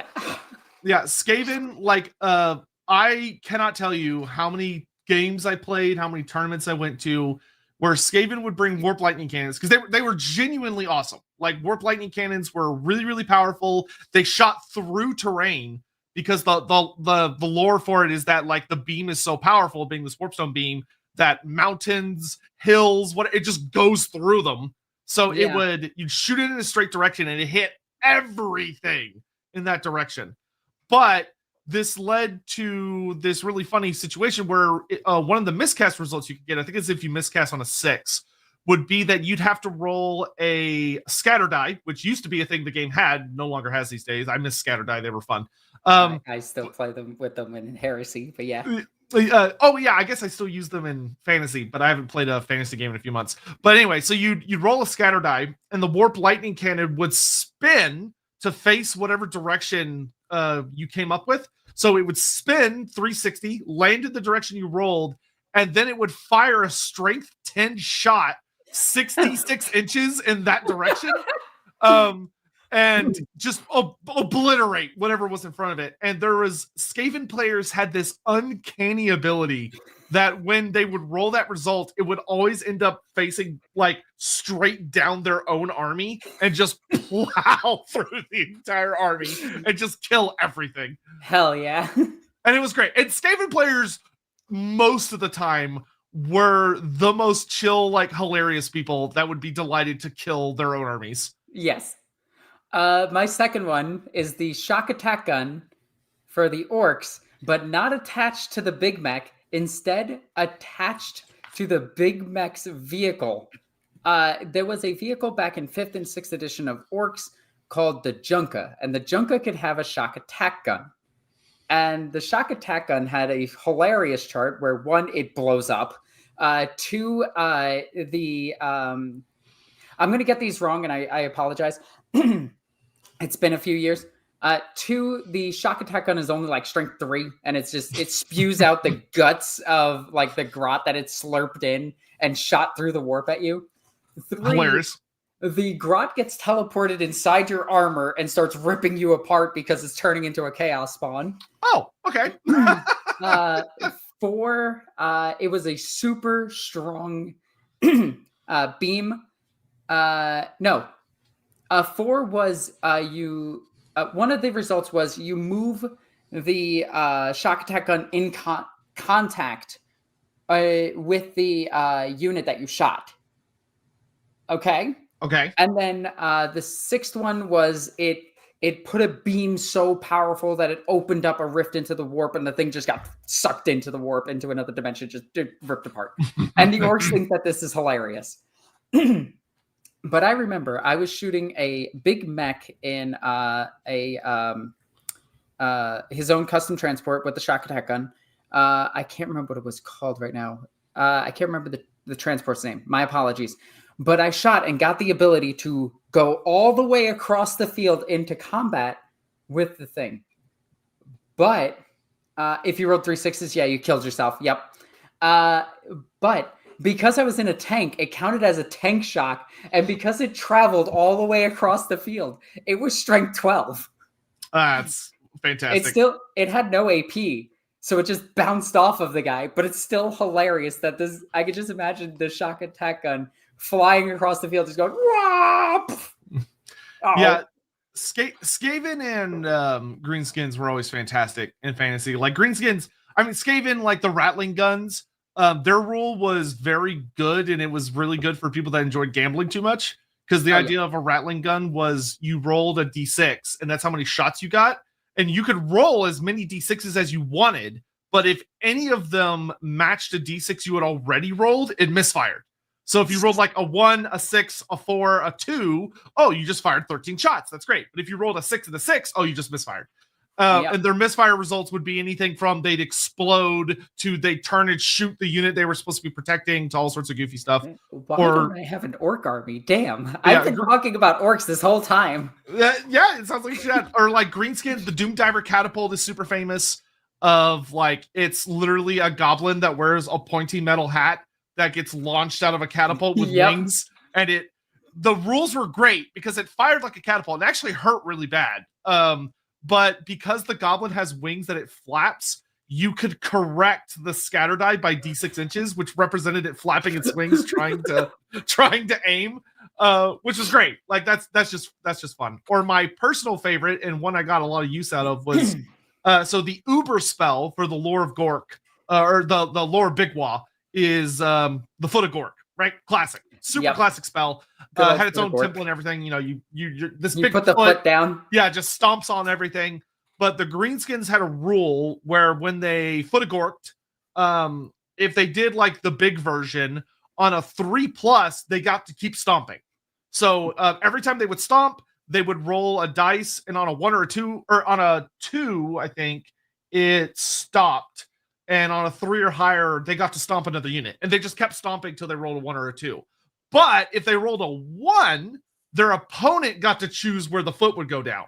Oh, no. So they would stomp all over your enemy, but if they rolled a 1, they'd stomp on their own army. And it would get ridiculous. And you would keep rolling.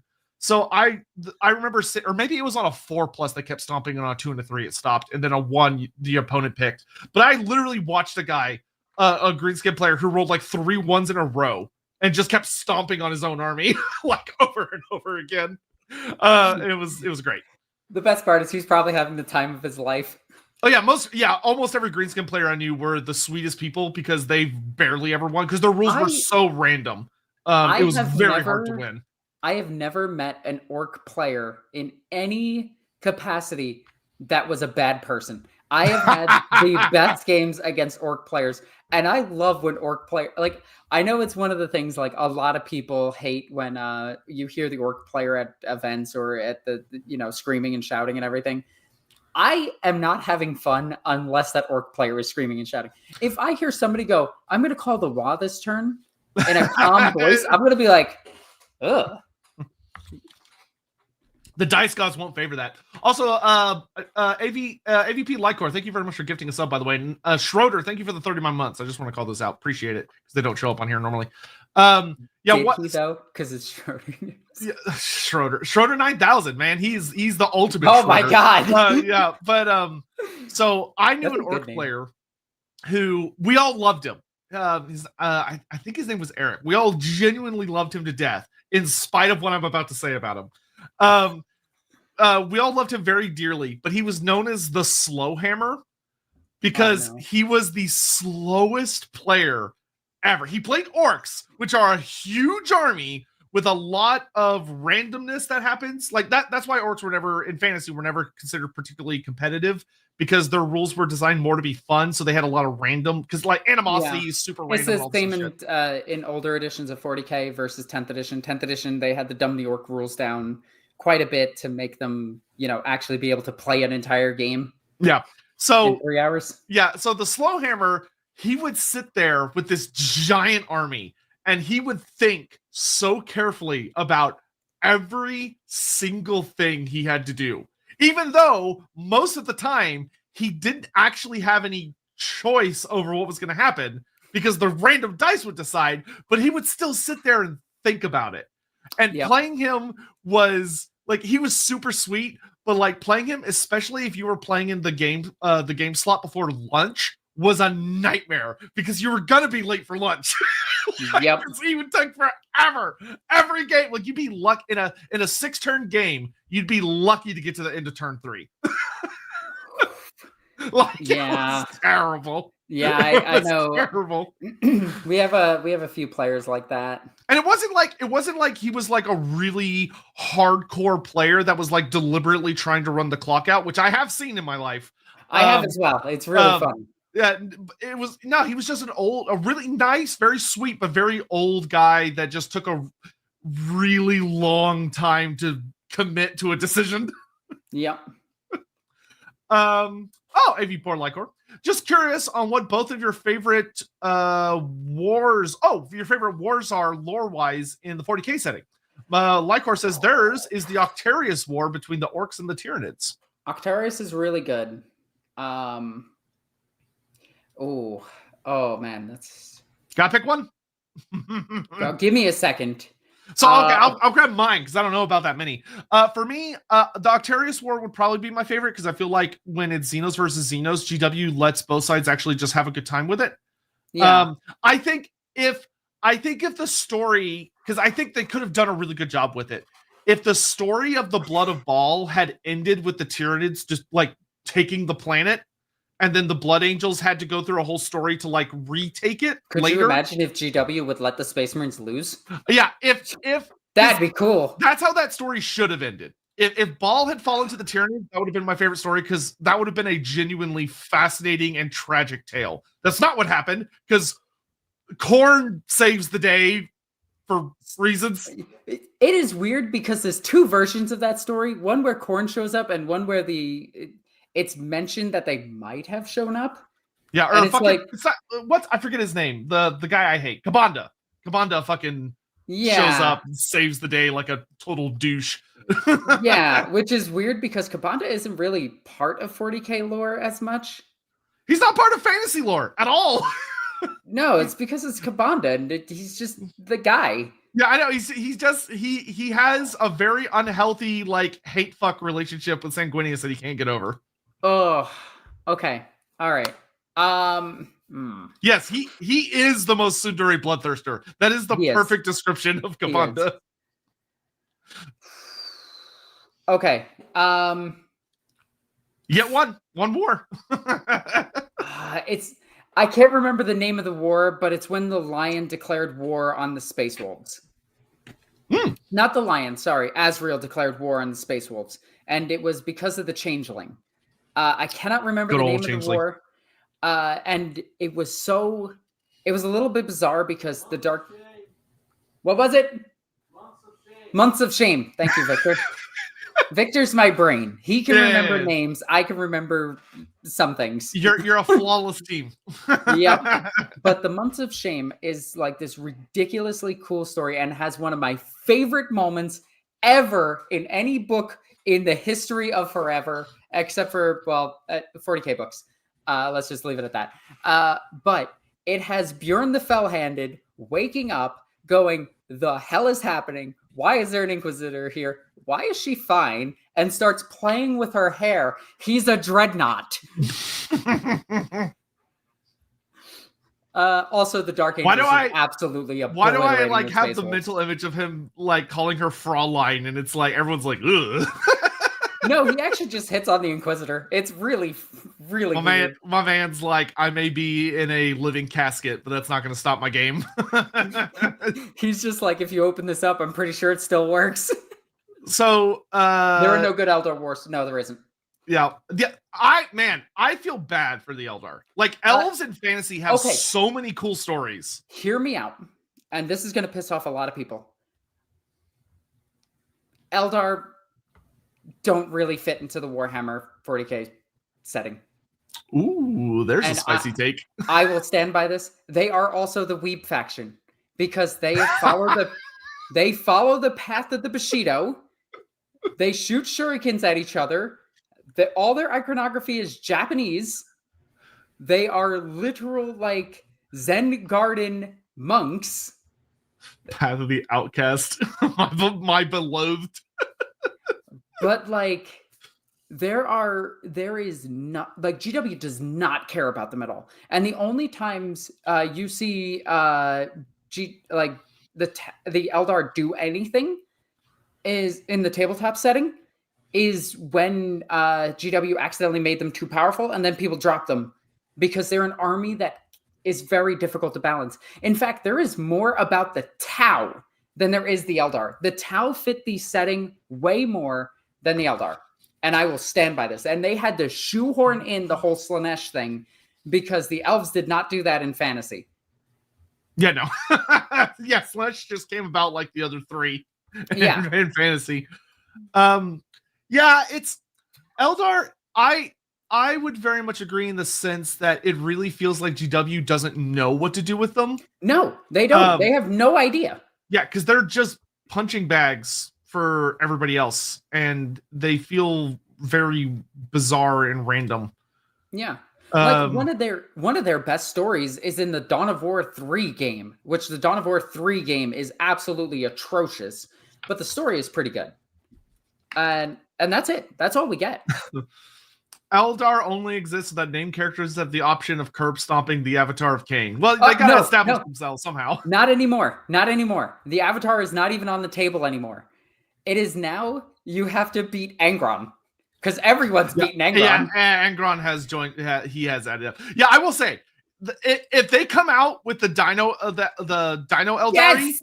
Then we'll have a discussion about if they like come out Eldar with being the Dinosaur Eldari, the Corsair Eldari. If they come out with the actual Yanid following Eldar, I would be on board with them. The death worshipping elves make way more sense in the setting than the Path of the Bushido, slightly way too fantasy elves that have hyper advanced ancient technology that they haven't updated in 10,000 years because they don't know how to update their weapons, except oopsie daisy GW said that their Wraithbone was actually something that's grown organically. Yeah, so this is one of those interesting things me and Andy have talked about in the past, which is that the Eldari and the elves have a really fascinating relationship because they were constantly stealing from one another. Where a lot of the best aspects of Warhammer Fantasy Elves originates from the 40k Eldari that got ported back into fantasy, and then fantasy continued to develop the elves, whereas it feels like the 40k Eldari sort of stagnated, and then they brought out the is it Yniad or Yanid? Or Yniad, Yanid, whichever you want to say. Sure. The books, there are 2 audiobooks about them that I've listened to, and both pronounced it differently. Yeah, and it's Yniad, I think, is the Yanari is the name of the branch, the religion or / the following, and then Yanid and Yniad are like a person and the god. So Jick says that she says, I gotta disagree about the Eldar not fitting the setting, considering they're pretty much the epitome of the sense of a decaying empire. The only problem is they're not decaying. They're always there. They have as many bodies as they are needed. And they have like an infinite number of craft worlds. And each time a craft world gets attacked, they have another craft world somewhere. And it feels like they could have gone like way more intense with the elves and made them like these really, really cool like characters. But right now they kind of just feel like Mighty Morphing Power Rangers that are just lame. Not even with a cool guitar solo or anything. They're just kind of lame. Yeah, it really feels like they could use They need stories where they win. They need stories where you can root for them. They need stories where they actually fit more into a sci-fi setting. It's really weird that they don't talk about their tech at all. And it's like, oh yeah, here's my gun. It shoots crystal. And it's like, okay. So you're saying they just need to be like expanded on a lot more, because right now they just haven't received any. They're just there. They're just there. Like, weirdly enough, I actually prefer their old lore from Rogue Trader to their current lore, except for with the Ynnari. I love the Ynnari. I love the Corsairs. I love the Harlequins. I think all of that is cool. The Harlequins fit way better into the lore than the Eldar do. But so you're just talking about like the main Eldar faction. Yes, I'm talking about Craft World Eldar. Just the Craft World. Just the Craft Worlds.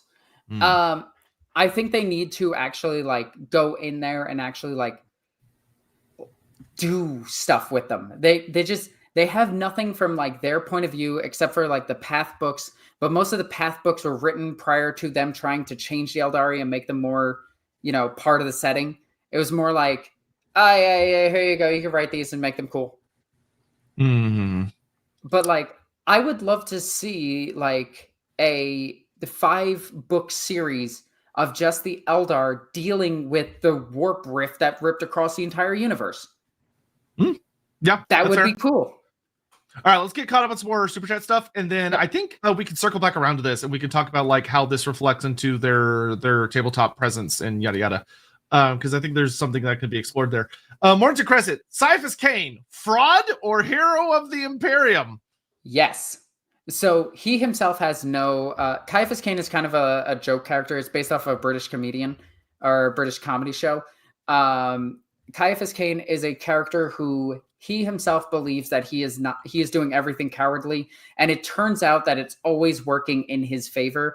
Like one time when they were fighting Tyranids, he's just like, I better go check in the back next to all the artillery. And then it turns out when he got there, they were being ambushed, and he led an attack against them, which then protected the artillery, which then won the war. And he was like, oh, dang it. And then one time he was fighting the Drukaris, the Dark Elves. And as he was fighting them, he realized that they're not trying to kill him. So he kept like exposing his neck and his vital organs to them, and they had to pull their blades and everything, and then he beat them. He's also bested a Khorne Berserker in close combat after Jurgen shot it with a melt-a-gun. So it's like it helps. Yeah. He is what 40K should be. It is a joke. It is a very surreal, like anti-fascist joke, and I love that. And I think that's great. And we need more of that. We need more Ciaphas Kane or Ciaphas Kane adjacent books, which is why we got the Infinite and the Divine. And that is a massive success. Yeah, I just got the audio version to listen to because people won't. Oh, it is absolutely beautiful. You will love every second of it. That's what I keep hearing. Ricky Chapman, we remember a 40K match against a friend, the Silent King, and all the named Catan shards versus over 4 greater demons, one for each god in Bellicor. It was brutal. And we joked that the planet blew up after the fight. I mean, that sounds like a planet that would probably be pretty fucked if all that stuff's there at the same time. So, the Satan are something that always bugs me when it comes to like trying to balance a god on the tabletop of 40K, where they're just a shard of the god and everything. But demons are also technically shards of gods. But the Emperor's consciousness and his living saints are shards of gods. And GW really likes using the term shards of gods. I was gonna say gestures vaguely to Age of Sigmar. Yeah. Like where that's the whole setting. Yeah. GW doesn't want to say that the gods are actually playable on tabletop, but in AOS, you actually do have gods like... you could just play Nagash on the tabletop. Yeah, Nagash, God of Death. Marathi is a god at this point. Alariel? Alariel. There's somebody else probably. The Slan could be classed as gods depending on who's talking about them. Yeah, I would say it's fair. In AOS, I would say it's fair to call Kroak a god at this point. Kragnos is a god. You can play Kragnos. Yeah. God of Earthquakes. Yeah. In 40K, it seems like they're trying not to say the loud part out loud. Yeah, but they literally called Gilliman and Lion demigods. And it's like, okay, well, if that's the case, then is the Nightbringer the god of death? Can we get Gorka Mork? I would be so on board with Gorka Mork. Yeah, it was weird for me when they were like, oh, we're doing a destruction god, and everyone was like, Gorka Morka, and they were like, and here's Kragnos. Everyone was like, who? I mean, Kragnos is fun. He's cool. I like Kragnos a lot, but man, he came out of nowhere. I keep joking about Kragnos' model because technically the lower half of the horse half of him is female. Oh yeah, that's because GW doesn't want to put a horse penis on. Yeah, they don't want to sculpt balls. I love just saying that Kragnos is trans representation and watching people go nuclear online. Oh, good lord! What is Kragnos doing in AOS lore? It's actually a bit of a mystery right now because he got he's doing his own thing. Well, he got the last we see him, he gets contained, fighting the dragon twins and like a giant army of lizardmen or Seraphon. And he hasn't reappeared since then. I can do a reenactment of that battle. Lizard. Oh my god. You let me go on with that way too long. Moving on. David Whitfield, my guilty OP force. 5 tarantulas equipped with grenade launchers, firing 10 vortex grenades on the first turn. Game over, surprise Carnosaur. Yeah. So back in older editions, you had this thing called the vortex grenade. And the vortex grenade would go in a random direction. And if you rolled doubles or something, it would disappear. But if it touched a model or a piece of terrain, it disappeared. Oh, it was literally sucked into the warp. And this was second edition where nothing was balanced, that GW had no idea how to make a game. They were just 5 dudes in a bar talking about this. And they're like, yeah, that's cool. How's about an anti-fungal grenade? Oh, what could that be used against? Only orcs. Oh, so the vortex grenade is literally just like a Skaven brass orb. Ugh. Yes. But in grenade launchers. Yeah. And it was just a piece of war gear, and technically you and your opponent could agree on how many pieces of war gear you brought. The average game had like 3, so you could bring 3 tarantulas filled with vortex grenade launchers and just them at your opponent. Man, the Imperium should have just like mass-produced Imperial Guard with vortex grenades. Dummies, they could have just won the Why doesn't the setting. Imperium mass-produce all of their weapons? They have the capacity. They have an entire galaxy's worth of resources. And then they're like, oh, we don't know how to. And it's like, bro, I don't know how to make a TV, but I'm pretty sure if I had all the parts, I'd put it together. I remember my personal...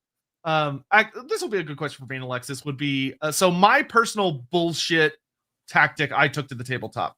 Like my go-to, I'm here to win, not to make friends, was that you do 2 things with 8th edition Lizardmen.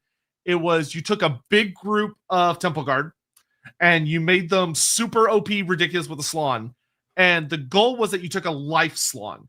And the reason was on turn 1, you would 6 dice cast a spell called Throne of Vines. And what it did is it gave the Slon, because miscasts were really, really painful. Miscasts could like just instantly kill your wizard and do a lot of damage. Yeah. But if you 6 cast Throne of Vines, you would almost assuredly get a double 6. It was very likely you would. And if your opponent didn't have a Dispel Scroll, then you'd roll so high they wouldn't be able to stop you. And it made it where any future miscasts, your Slon ignored them on a 2+. Sure.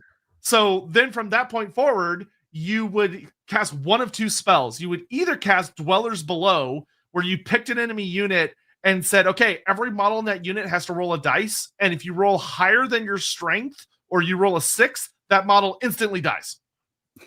And it wasn't a template. It just hit every model in the unit. So in the... Fair and balanced. In the addition of Death Stars, it was God tier. Because you could snipe out wizards that were hiding in like super elite units. Oh. And if you didn't have a good target for that, the other option was you just spammed all the life spells on your Temple Guard Death Star. So they would be toughness 8 with a 4-up regen and if any of them died every magic phase, you could resurrect D6+1 models. It was not fun to play against. It was absolute horseshit.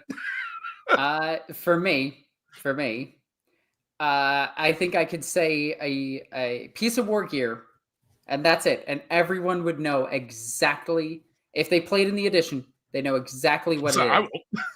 No, you won't, but I want to see if people in chat get this. Gorgon chain. That's it. That's all you get. Gorgon chain. And I want to see if chat gets this before I explain. All right, let's do another 1 or 2 super chats to give them time to No. No. Fuck you. No. Okay, explain to me what this Gorgon chain to stupid Iron Hand. Okay, so let me explain to you the absolute bullshit that was 7th edition Warhammer. So this thing was called the Gorgon chain. The Gorgon chain was on a character that had a shield, thunderhammer, and now a 3-up invo save, and I think it was 3 or 4 plus feel no pain. So any wound he took on a 3+, it's ignored. Okay? Now, a lot of people took him on a smash captain, which means a captain in jump pack. I went a bit further and beyond because I, at this time, was winning tournaments and trying to be that player that everyone hates. Mm-hmm. So I put him in a bike squad. Okay? And this was back in the edition where you could just soup all your stuff together. So I had him in a bike squad with an apothecary, which gave him the +1 to his feel no pain. And then I put Celestine in that unit of bikes. So Celestine can resurrect 1 model. It resurrected with war gear. So even after he died, he just came back to life. Oh. And then I had another character attached to the unit. And all of the bikes had grav guns because they were veterans on bikes and not just normal bikers. This Death Star was so powerful. So I'm just yeah, no, I'm out. I'm out. No, this was an actual thing. I would show this list to people and just be like, do you want to play the game? And they would say no. That's you won. Funny. Oh my god. It was not fun. But I did have another list in 7th edition that I do wish would come back. And I don't think it was as broken as... Okay, it was as broken.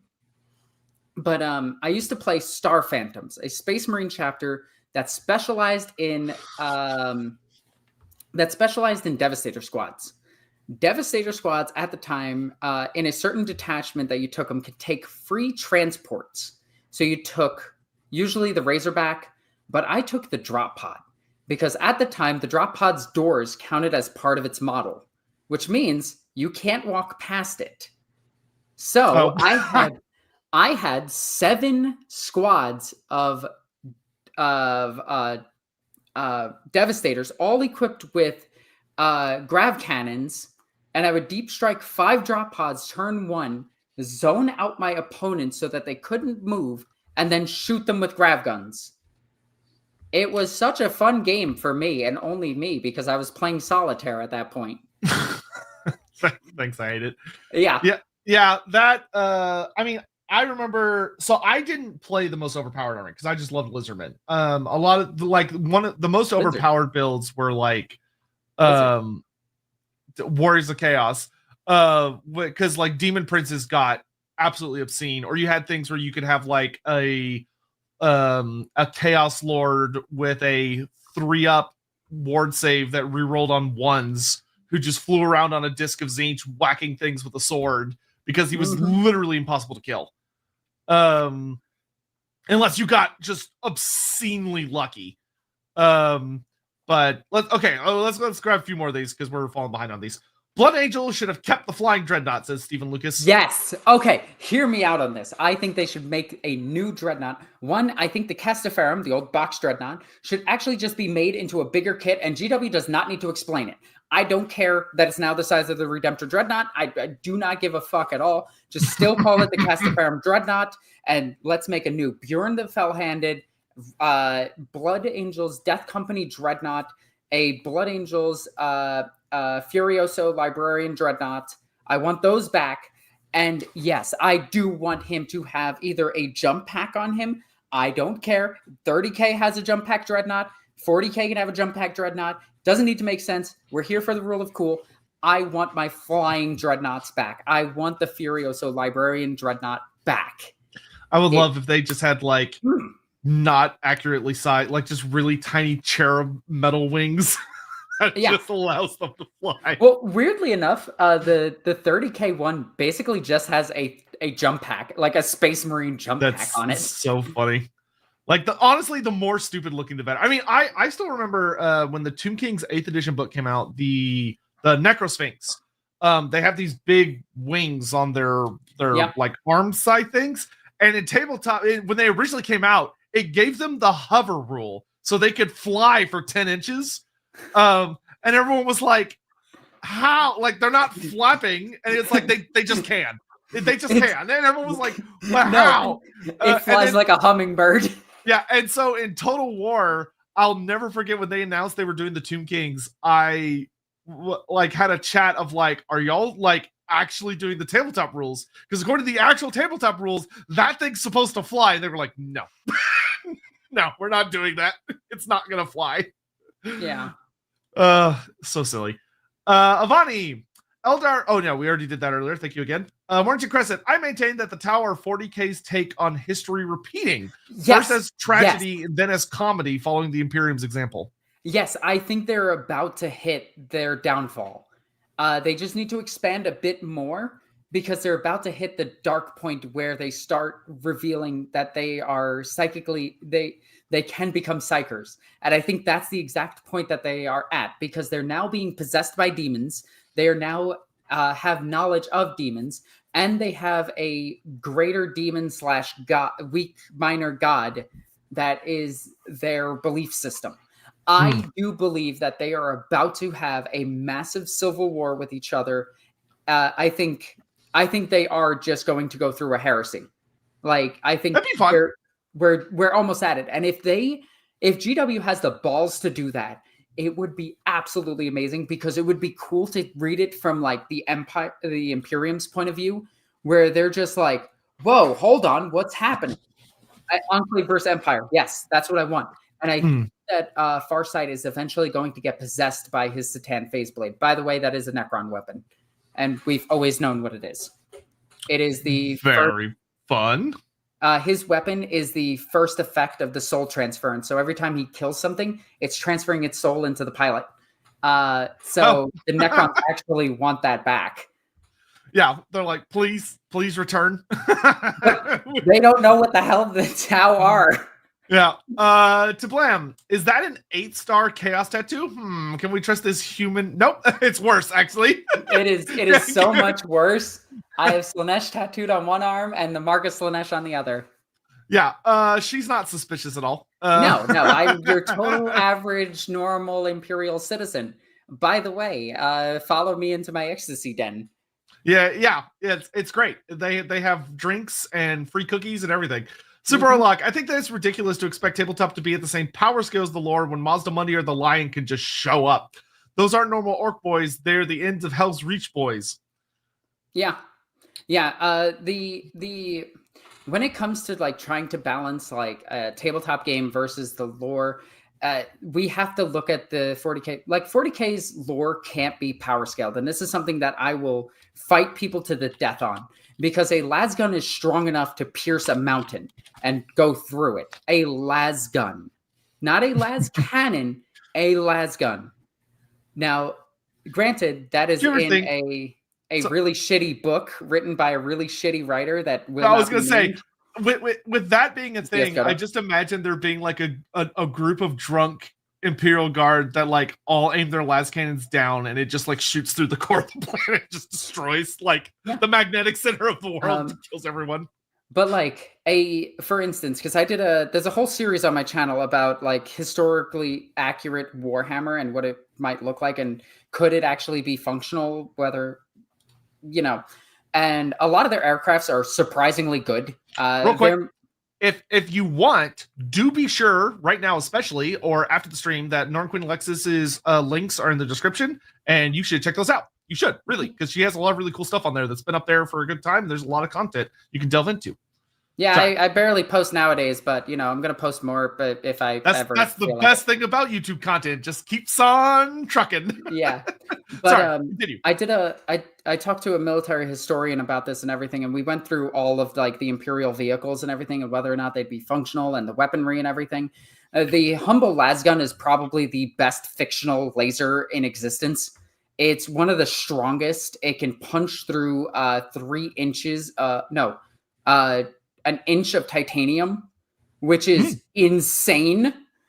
Because it can go through, like, it can actually punch through Space Marine armor on maximal settings. And this appears in the lore, by the way. It actually appears in a Horus Heresy novel. 2 of them, to be honest, to be exact, I meant to say. The whole thing about Warhammer is that it's so inconsistent that they have the unreliable narrator. Like, no one in 40K that's talking to the viewer is being honest. They are talking as if they are in the setting. So to them, like, a lasgun could be super powerful, or it could be weak as hell. Like, 2 lasguns shooting a Space Marine could do nothing, or they could punch through them, depending on who the writer is or what is happening in the story. Warhammer's power scale, 40K specifically, is power scaled to being exactly what it needs to be at the time. And that's the best way to power scale it, because 1 ship could actually just shoot into a sun with a Nova cannon, blow up the entire sun, and kill trillions of people by blowing up the entire system. Yeah, but then that wouldn't be any fun. Then you don't get all the blood and glory and everything. Why doesn't? Hey, I want to destroy Terra. I have a ship called the Planet Killer. Just focus it on the sun. Yeah, shoot the sun. I know, it's like there's a surprising lack of defenses on the 1 star that keeps Terra alive. Yeah, there is literal like almost none. It's just like Planet Killer just ports in and has 1 shot, and if it dies, whatever. Planet Killer comes back from the dead. By the way, that's actually canon. It did come back from the dead. It could just shoot a star, blow it up, and this has been done. Like, this has been done in Battlefleet Gothic. They tested Planet Killer on the sun. It took a very long time, but it did destroy the sun and kill an entire sector. Then, Abaddon got the 3 Blackstone fortresses because they could 1-shot the star. And that is in Battlefleet Gothic. And then he was a goober and was like, no, we have to destroy Cadium manually. We can't just blow up the star with all these fortresses I've acquired. But I forget which writer I was talking to about this. Warhammer can't make a good decision. If it makes a good decision, then you would start pointing out its the fallacies in its logic. That's very true. Yeah. Like, why can't the Imperium just ally with the Eldar? The Eldar pose no threat. Yeah, and Super Orlok, I think this ties into that as well. Of like, yeah, if Warhammer lore was realistic, Lord Mazdamundi could just like figure out where a Skaven city is and just like snap his fingers and the city just blows up. Like, he could. The setting would completely collapse in on itself. Yeah, exactly. Like, Psychers in 40K can be as strong as they need to be for the time, or they're just explode. Like, a single Psyker in some stories, but it's in passing, can destroy an entire planet. A single Psyker. And they have special units to go after them, and then those special units get 1-shot by like a Space Marine. It's like, wait, but how? Yeah, it's like, I think Age of Sigmar is the only setting that they've intentionally designed with it allows for the playpen of people having absolutely stupid horseshit levels of power, but it also makes it a lot harder for people to enjoy the setting that I've like met and introduced to it, because it's like, oh yeah, well the realms are like essentially infinite, and it's like, okay, well why do I care if it's infinite? That's actually why I can't get into AOS lore, because it's just 40K. Yeah, it's 40K, but even more ridiculous. Yeah. Somebody did point this out in a comment I just saw, the celestial array of the Necrons. GW actually did answer that. Trazine stole that. Of course he did. Like honestly, I feel like that could be their answer to every single one of those questions. It is. Like, oh yeah, Tracy stole it. Yeah. He has a device that makes webway paths. And it's just chilling in his inventory. And he's just like, ha, neat. It brings me more joy to see these Terminators and these Drukhari try to fight over it. I've watched this battle like 10,000 times. It's great. He's such a dork. He stole that in a passing story in a codex. I mean, that's classic GW, like answering a classic criticism about the lore in some like random passage. It's like a random tidbit in a book somewhere. Especially if they have like a timeline section. They love throwing weird shit where you'll like look and be like, wait, what? I love looking at the way I view Warhammer 40k lore is I view it via different timelines, essentially. Like 2nd edition lore is not what 8th edition lore is not what 10th edition lore is. I usually go by their different genres within all that is Warhammer. So it's like, in 1st edition, Rogue Trader, Space Marines were just dudes. They could also be chicks. And they were just police. It was a whole setting made to like talk about Margaret Thatcher. And that was what they were raging against at the time. And there's several references to it throughout the history. And then it became an anti-fascist piece. And then it slowly went away from that, but still maintaining that story. But yeah. Jason Bryden. One good lore / rules cohesion, one head scratcher. Makari's 2+ invulnerable. Yeah. But then we get Gazkul Mag Uruk Thraka, Prophet of the Wa, who souls bloodthirsters, and he has toughness 6. Yep. Yeah. There is a slight mention to the fact that Makari isn't Makari. He is just a Makari, but he's also the Makari. And Makari is a character that keeps existing regardless of whether or not which grot it is. It's kind of like an inherited almost soul, because the Inquisition actually captured Makari and did a whole investigation on him. And Makari was talking fluent Gothic. And he was speaking in their language almost perfectly back to them. And he had information that would long since be past the life expectancy of himself. And we also know that Makari died when Gazgul sat on him, and then Makari came back. So Makari is a character that is always there by Gazgul's side. And it makes you think, is Makari the actual one in charge? But that's a whole conspiracy theory about Makari being a brain boy, but that's out there. That's me in theory territory. But anyway, Makari, having the 2-up invo save is because he's either replicating or it's perpetual. Yes. That's very funny. But Gazgul only being toughness 6 is because of a gameplay mechanic where the dudes that he joins is similar toughness or the same toughness, and it's easier for wound pools to go onto him. We've talked a lot on this stream about like a lot of times where lore just fucks up the rules. But let's do you have some examples? I do, but I'll let you go first. Do you have some examples of when there's a lore accurate rule that makes the game better? Sisters of Battle. Expand. The entire army.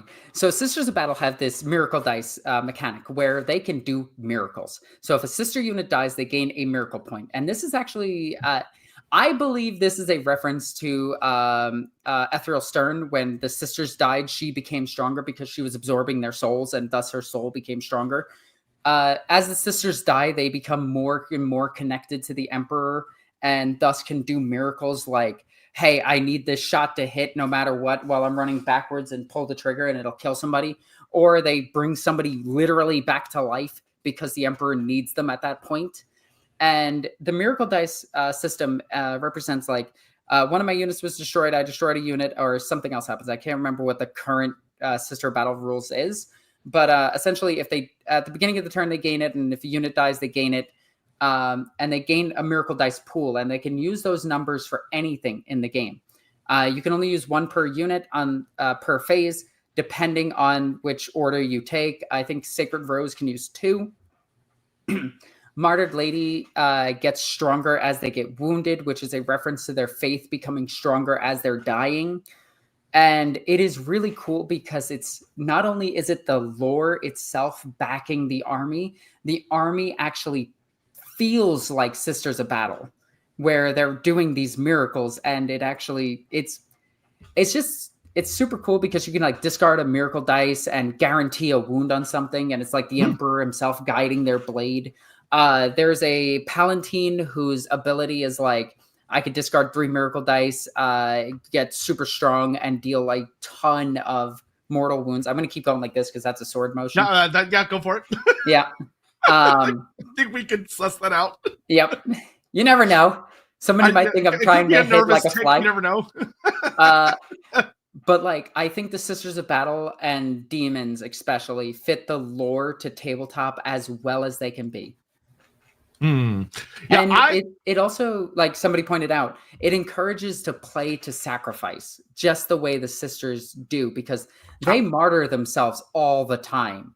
Like Sisters of Battle are crazy. In fact, I would argue that Sisters of Battle are the second strongest faction in all of Warhammer. Okay. Fair. Okay. I think that's a great example. Yeah, I also agree with Salter here. That for the dwarfs in Warhammer Fantasy, the rule of pride is the most Dawi rule ever, but also makes you think out your army better, not just copy paste. So for those unaware, the rule of pride is that a dwarf runesmith will never create the same combination of runes more than once. So in your tabletop army, it means that no characters can have a repeating set of runes. So you can't like make the most optimal rune build and give it to every single character, because once you've done it once, it's already been made. It can't be repeated.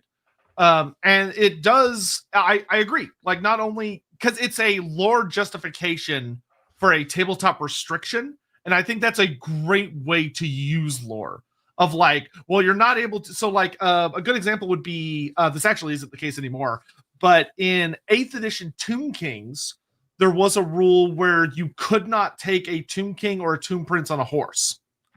And the reason for it, which would have been nice if you could have stuck them in a cavalry unit or, you know, had a like nice cheap mount. But the lore justification was that from their cultural perspective, they viewed horses to be the beasts of Geheb, who is the god of the earth. And they saw them as like these lowly beasts of dirt and covered in dust and everything. And so no noble-blooded Nehekaran would ever touch them because it was beneath them.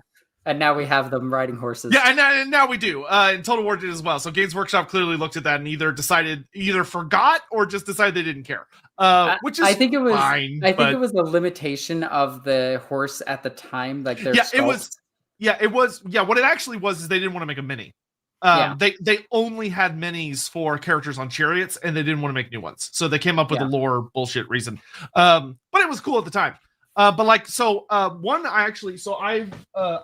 preparing to get into the new Age of Sigmar edition, which I haven't had much time to play around with, but I got my new Night Haunt book because I love Night Haunt, the big gold spooky ghost faction, because I love their minis.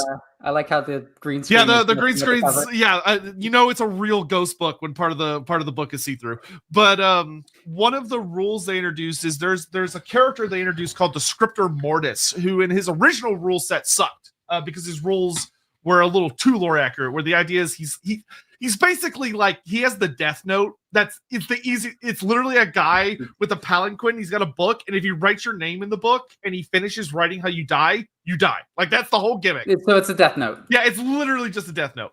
And the in the original rule set, it was okay. You would like pick a character and you'd roll a dice for them every turn. There was a chance they would take damage, and this is whatever.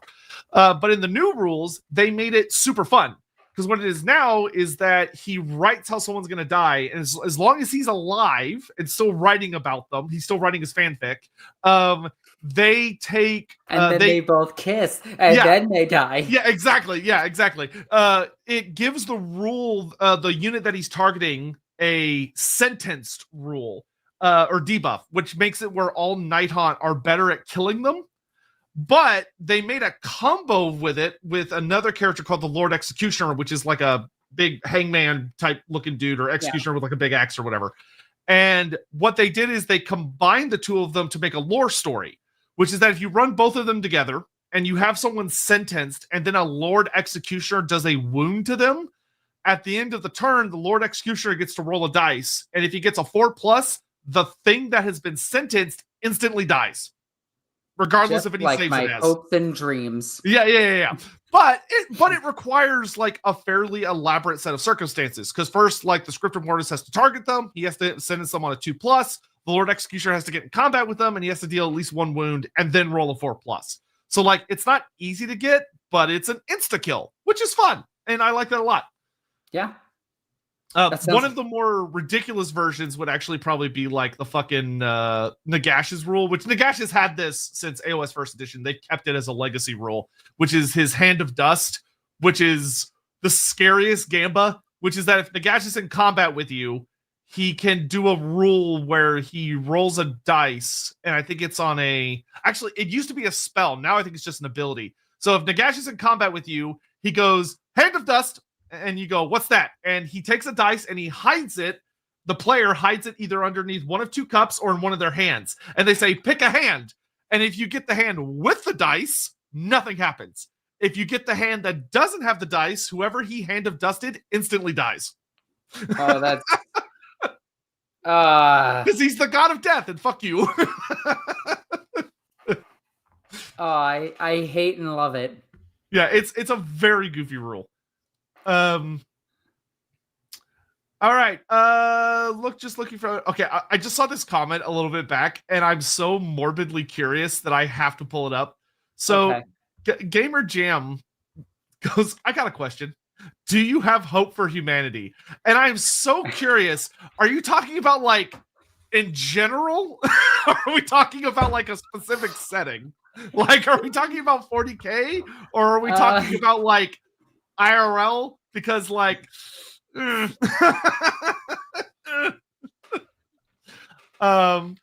would say I am trying. Well, yeah, let's say 40K for the sake of keeping things on task here.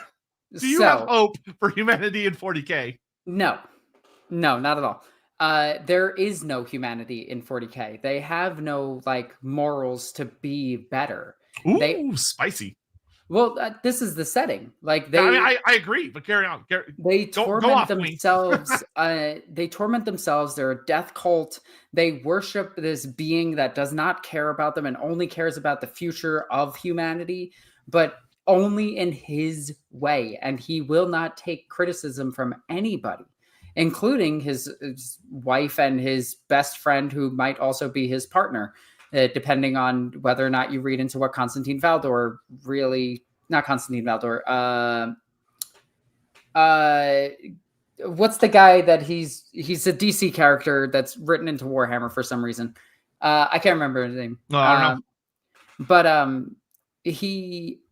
the Emperor himself is just a massive dick. Like, just a massive dick. And the only one that actually can stomach him for the longest times are John Grammaticus. Thank you. The only ones that actually care about him for some reason is Malkador, who undermines him at any opportunity that he can get. Like, oh, we don't need an Inquisition, builds an Inquisition. We don't need faith, saves the living saint. We don't need this imperial religion, saves the imperial religion. Saves it. Tries to. Yeah, even tries to save Abaddon. Like, all right, these are the 5 things we can't do, and Malkador's like, bet. Yeah, pretty much. But like the Empire by itself is just the worst thing. It is America chopped up to like 100. At this rate, it used to be 1,000, but now it's probably like 100. That's fair. That's but very fair. It is, you are worked to death. Your ancestors are put into internment camps based on what you did. You can go to prison for witnessing a crime. Depending on who you run into, even being a good person in 40K means you're going to die a horrible, painful death. And that is the setting, because it's a mockery of fascism, because it's all of the worst decisions that you can make. They don't care about each other. They care about like Yeah, and if you're like a mutant, an abhuman, a psyker, or slightly different, weirdly enough, it does not have the Imperium as sexist, which is weird because that would be just the easiest way to say why there's no female Space Marines. Just be like, Space Marines are sexist, and it would be done. You don't like their, oh, well, this is a completely bullshit sci-fi setting, except girls can't be muscles. Girls have the cootie gene and can't become Space Marines. The Emperor just did not want daughters under any circumstances, apparently, whatsoever. Even though Celestine might actually be his daughter, but that's a whole nother thing. Yeah, and we know that women have a good time around here. We know that women can be Space Marines because the not the Orlocks, who are the big muscle guys from Necromunda. They're big muscle women, and they're proto Space Marines because they have like a few of the implants, and they make them. Only men will receive the Emperor's seed. Yeah, classic. That is an actual line, though. Yeah.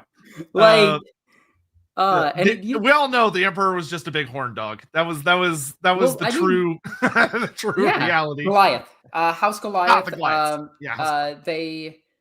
They are the older lore for them states that they might be like something along the lines of some of the implants from Space Marines that were left back on the planet that they managed to take and then make the Goliaths out of.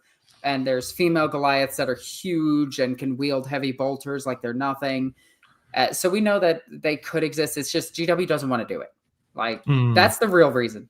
They don't want to do it. Yeah, and that's fine. Like, I think it's fine. I like the idea that Space Marines are just, massive hypocrites. Like, we need thousands of recruits. Are you going to do blood tests? No. We're just going to shove body parts in them and hope they live. By the way, that's a thing. Are we going to have like any kind of like empirical testing system that'll make this reliable? Nah. Are we going to use like anesthesia or anything? No, if they're awake, they're a man. So, okay. We are coming up on time here.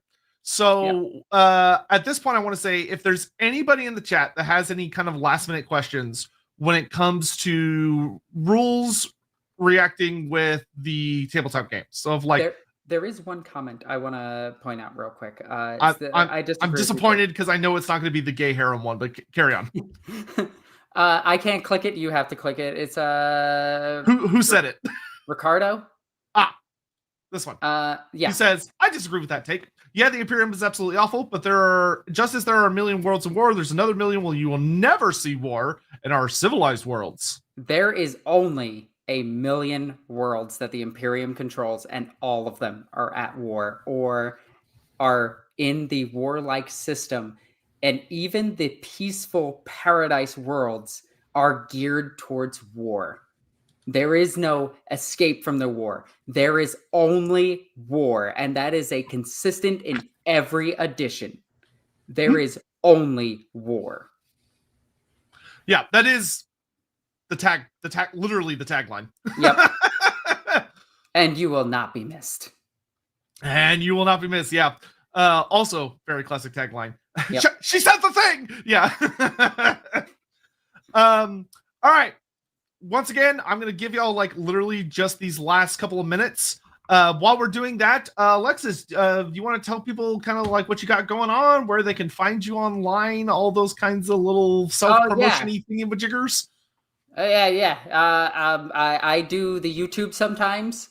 And I have a TikTok where I post like Viking stuff where like I have my shield, sword. I'm a spear fighter.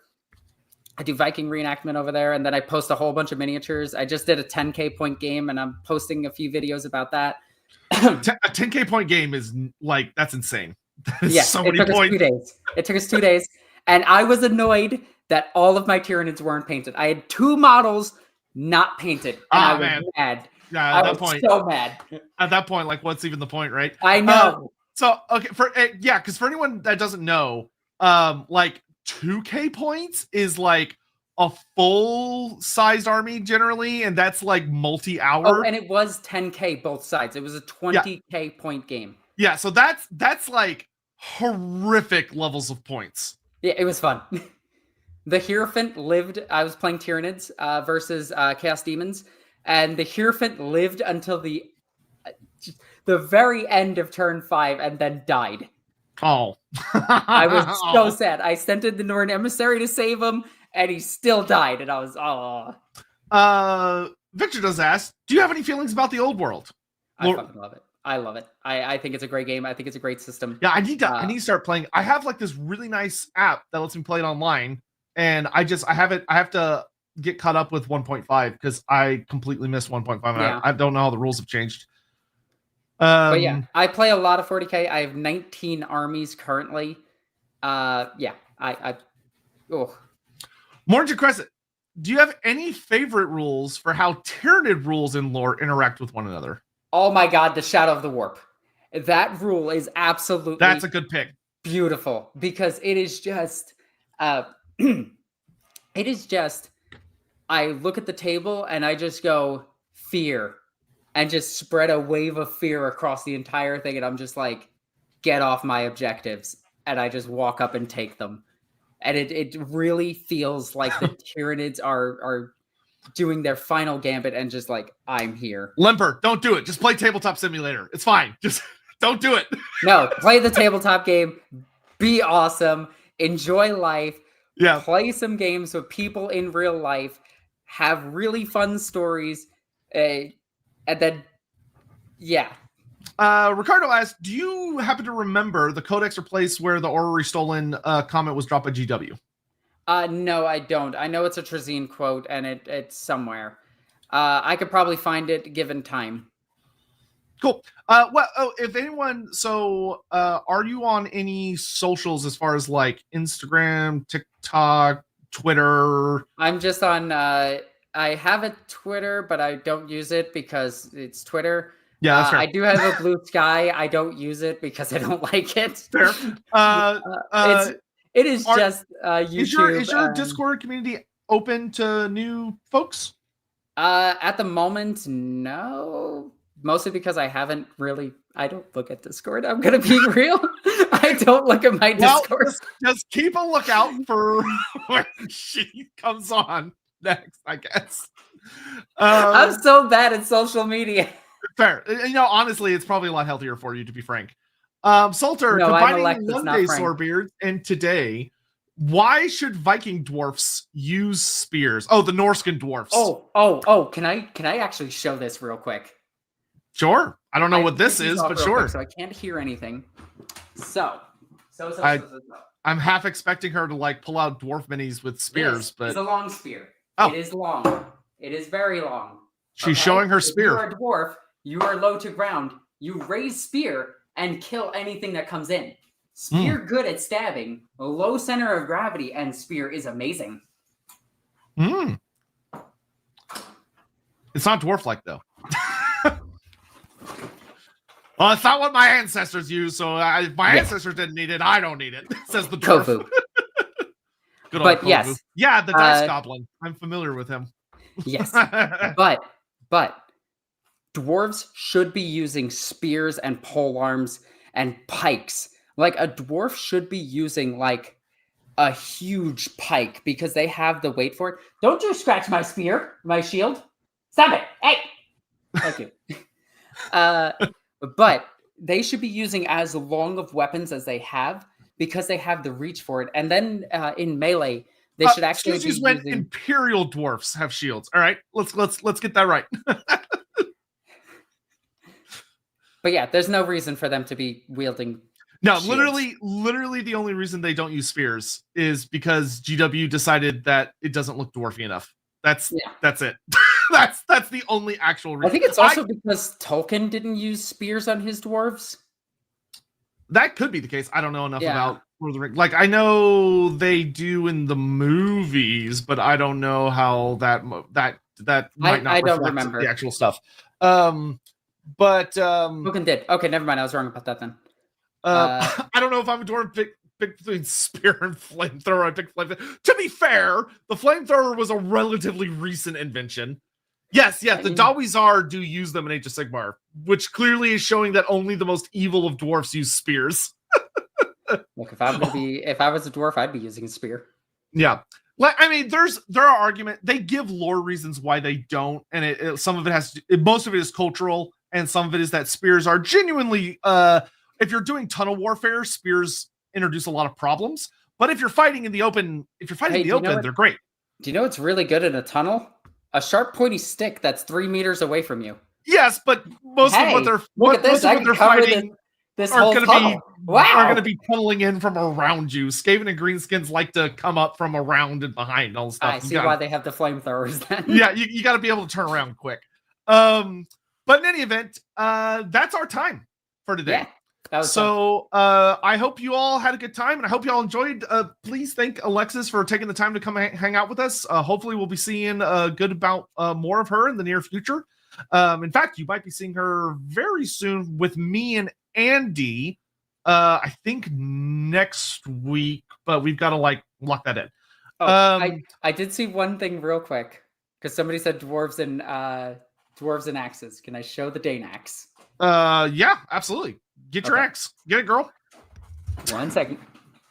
She's like, I gotta show off why no one would dare be a home invader.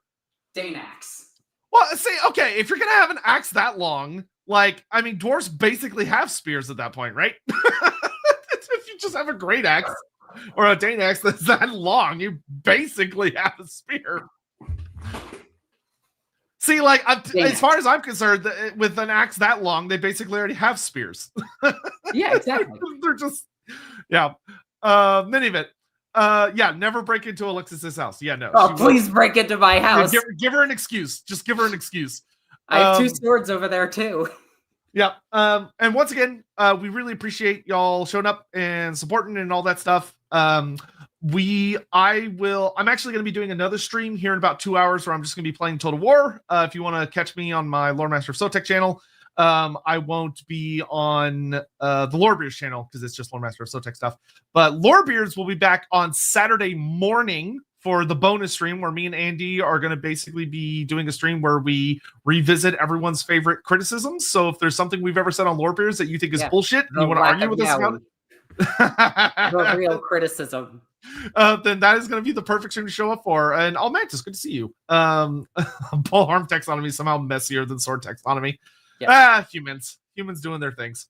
But that's going to be it. Alexis will be back sometime soon, and if you have any ideas for things you'd like to see us do with Alexis after you've gotten to kind of see her, hold on, make sure you 40K things that you would like to see her talk about. God, you're just as bad as Andy. Then feel free to do that, and we will see you all next. I mean, she did, so clearly she can. We will see you all next time. Thanks for watching, guys. Bye. Love you guys. Bye. Bye.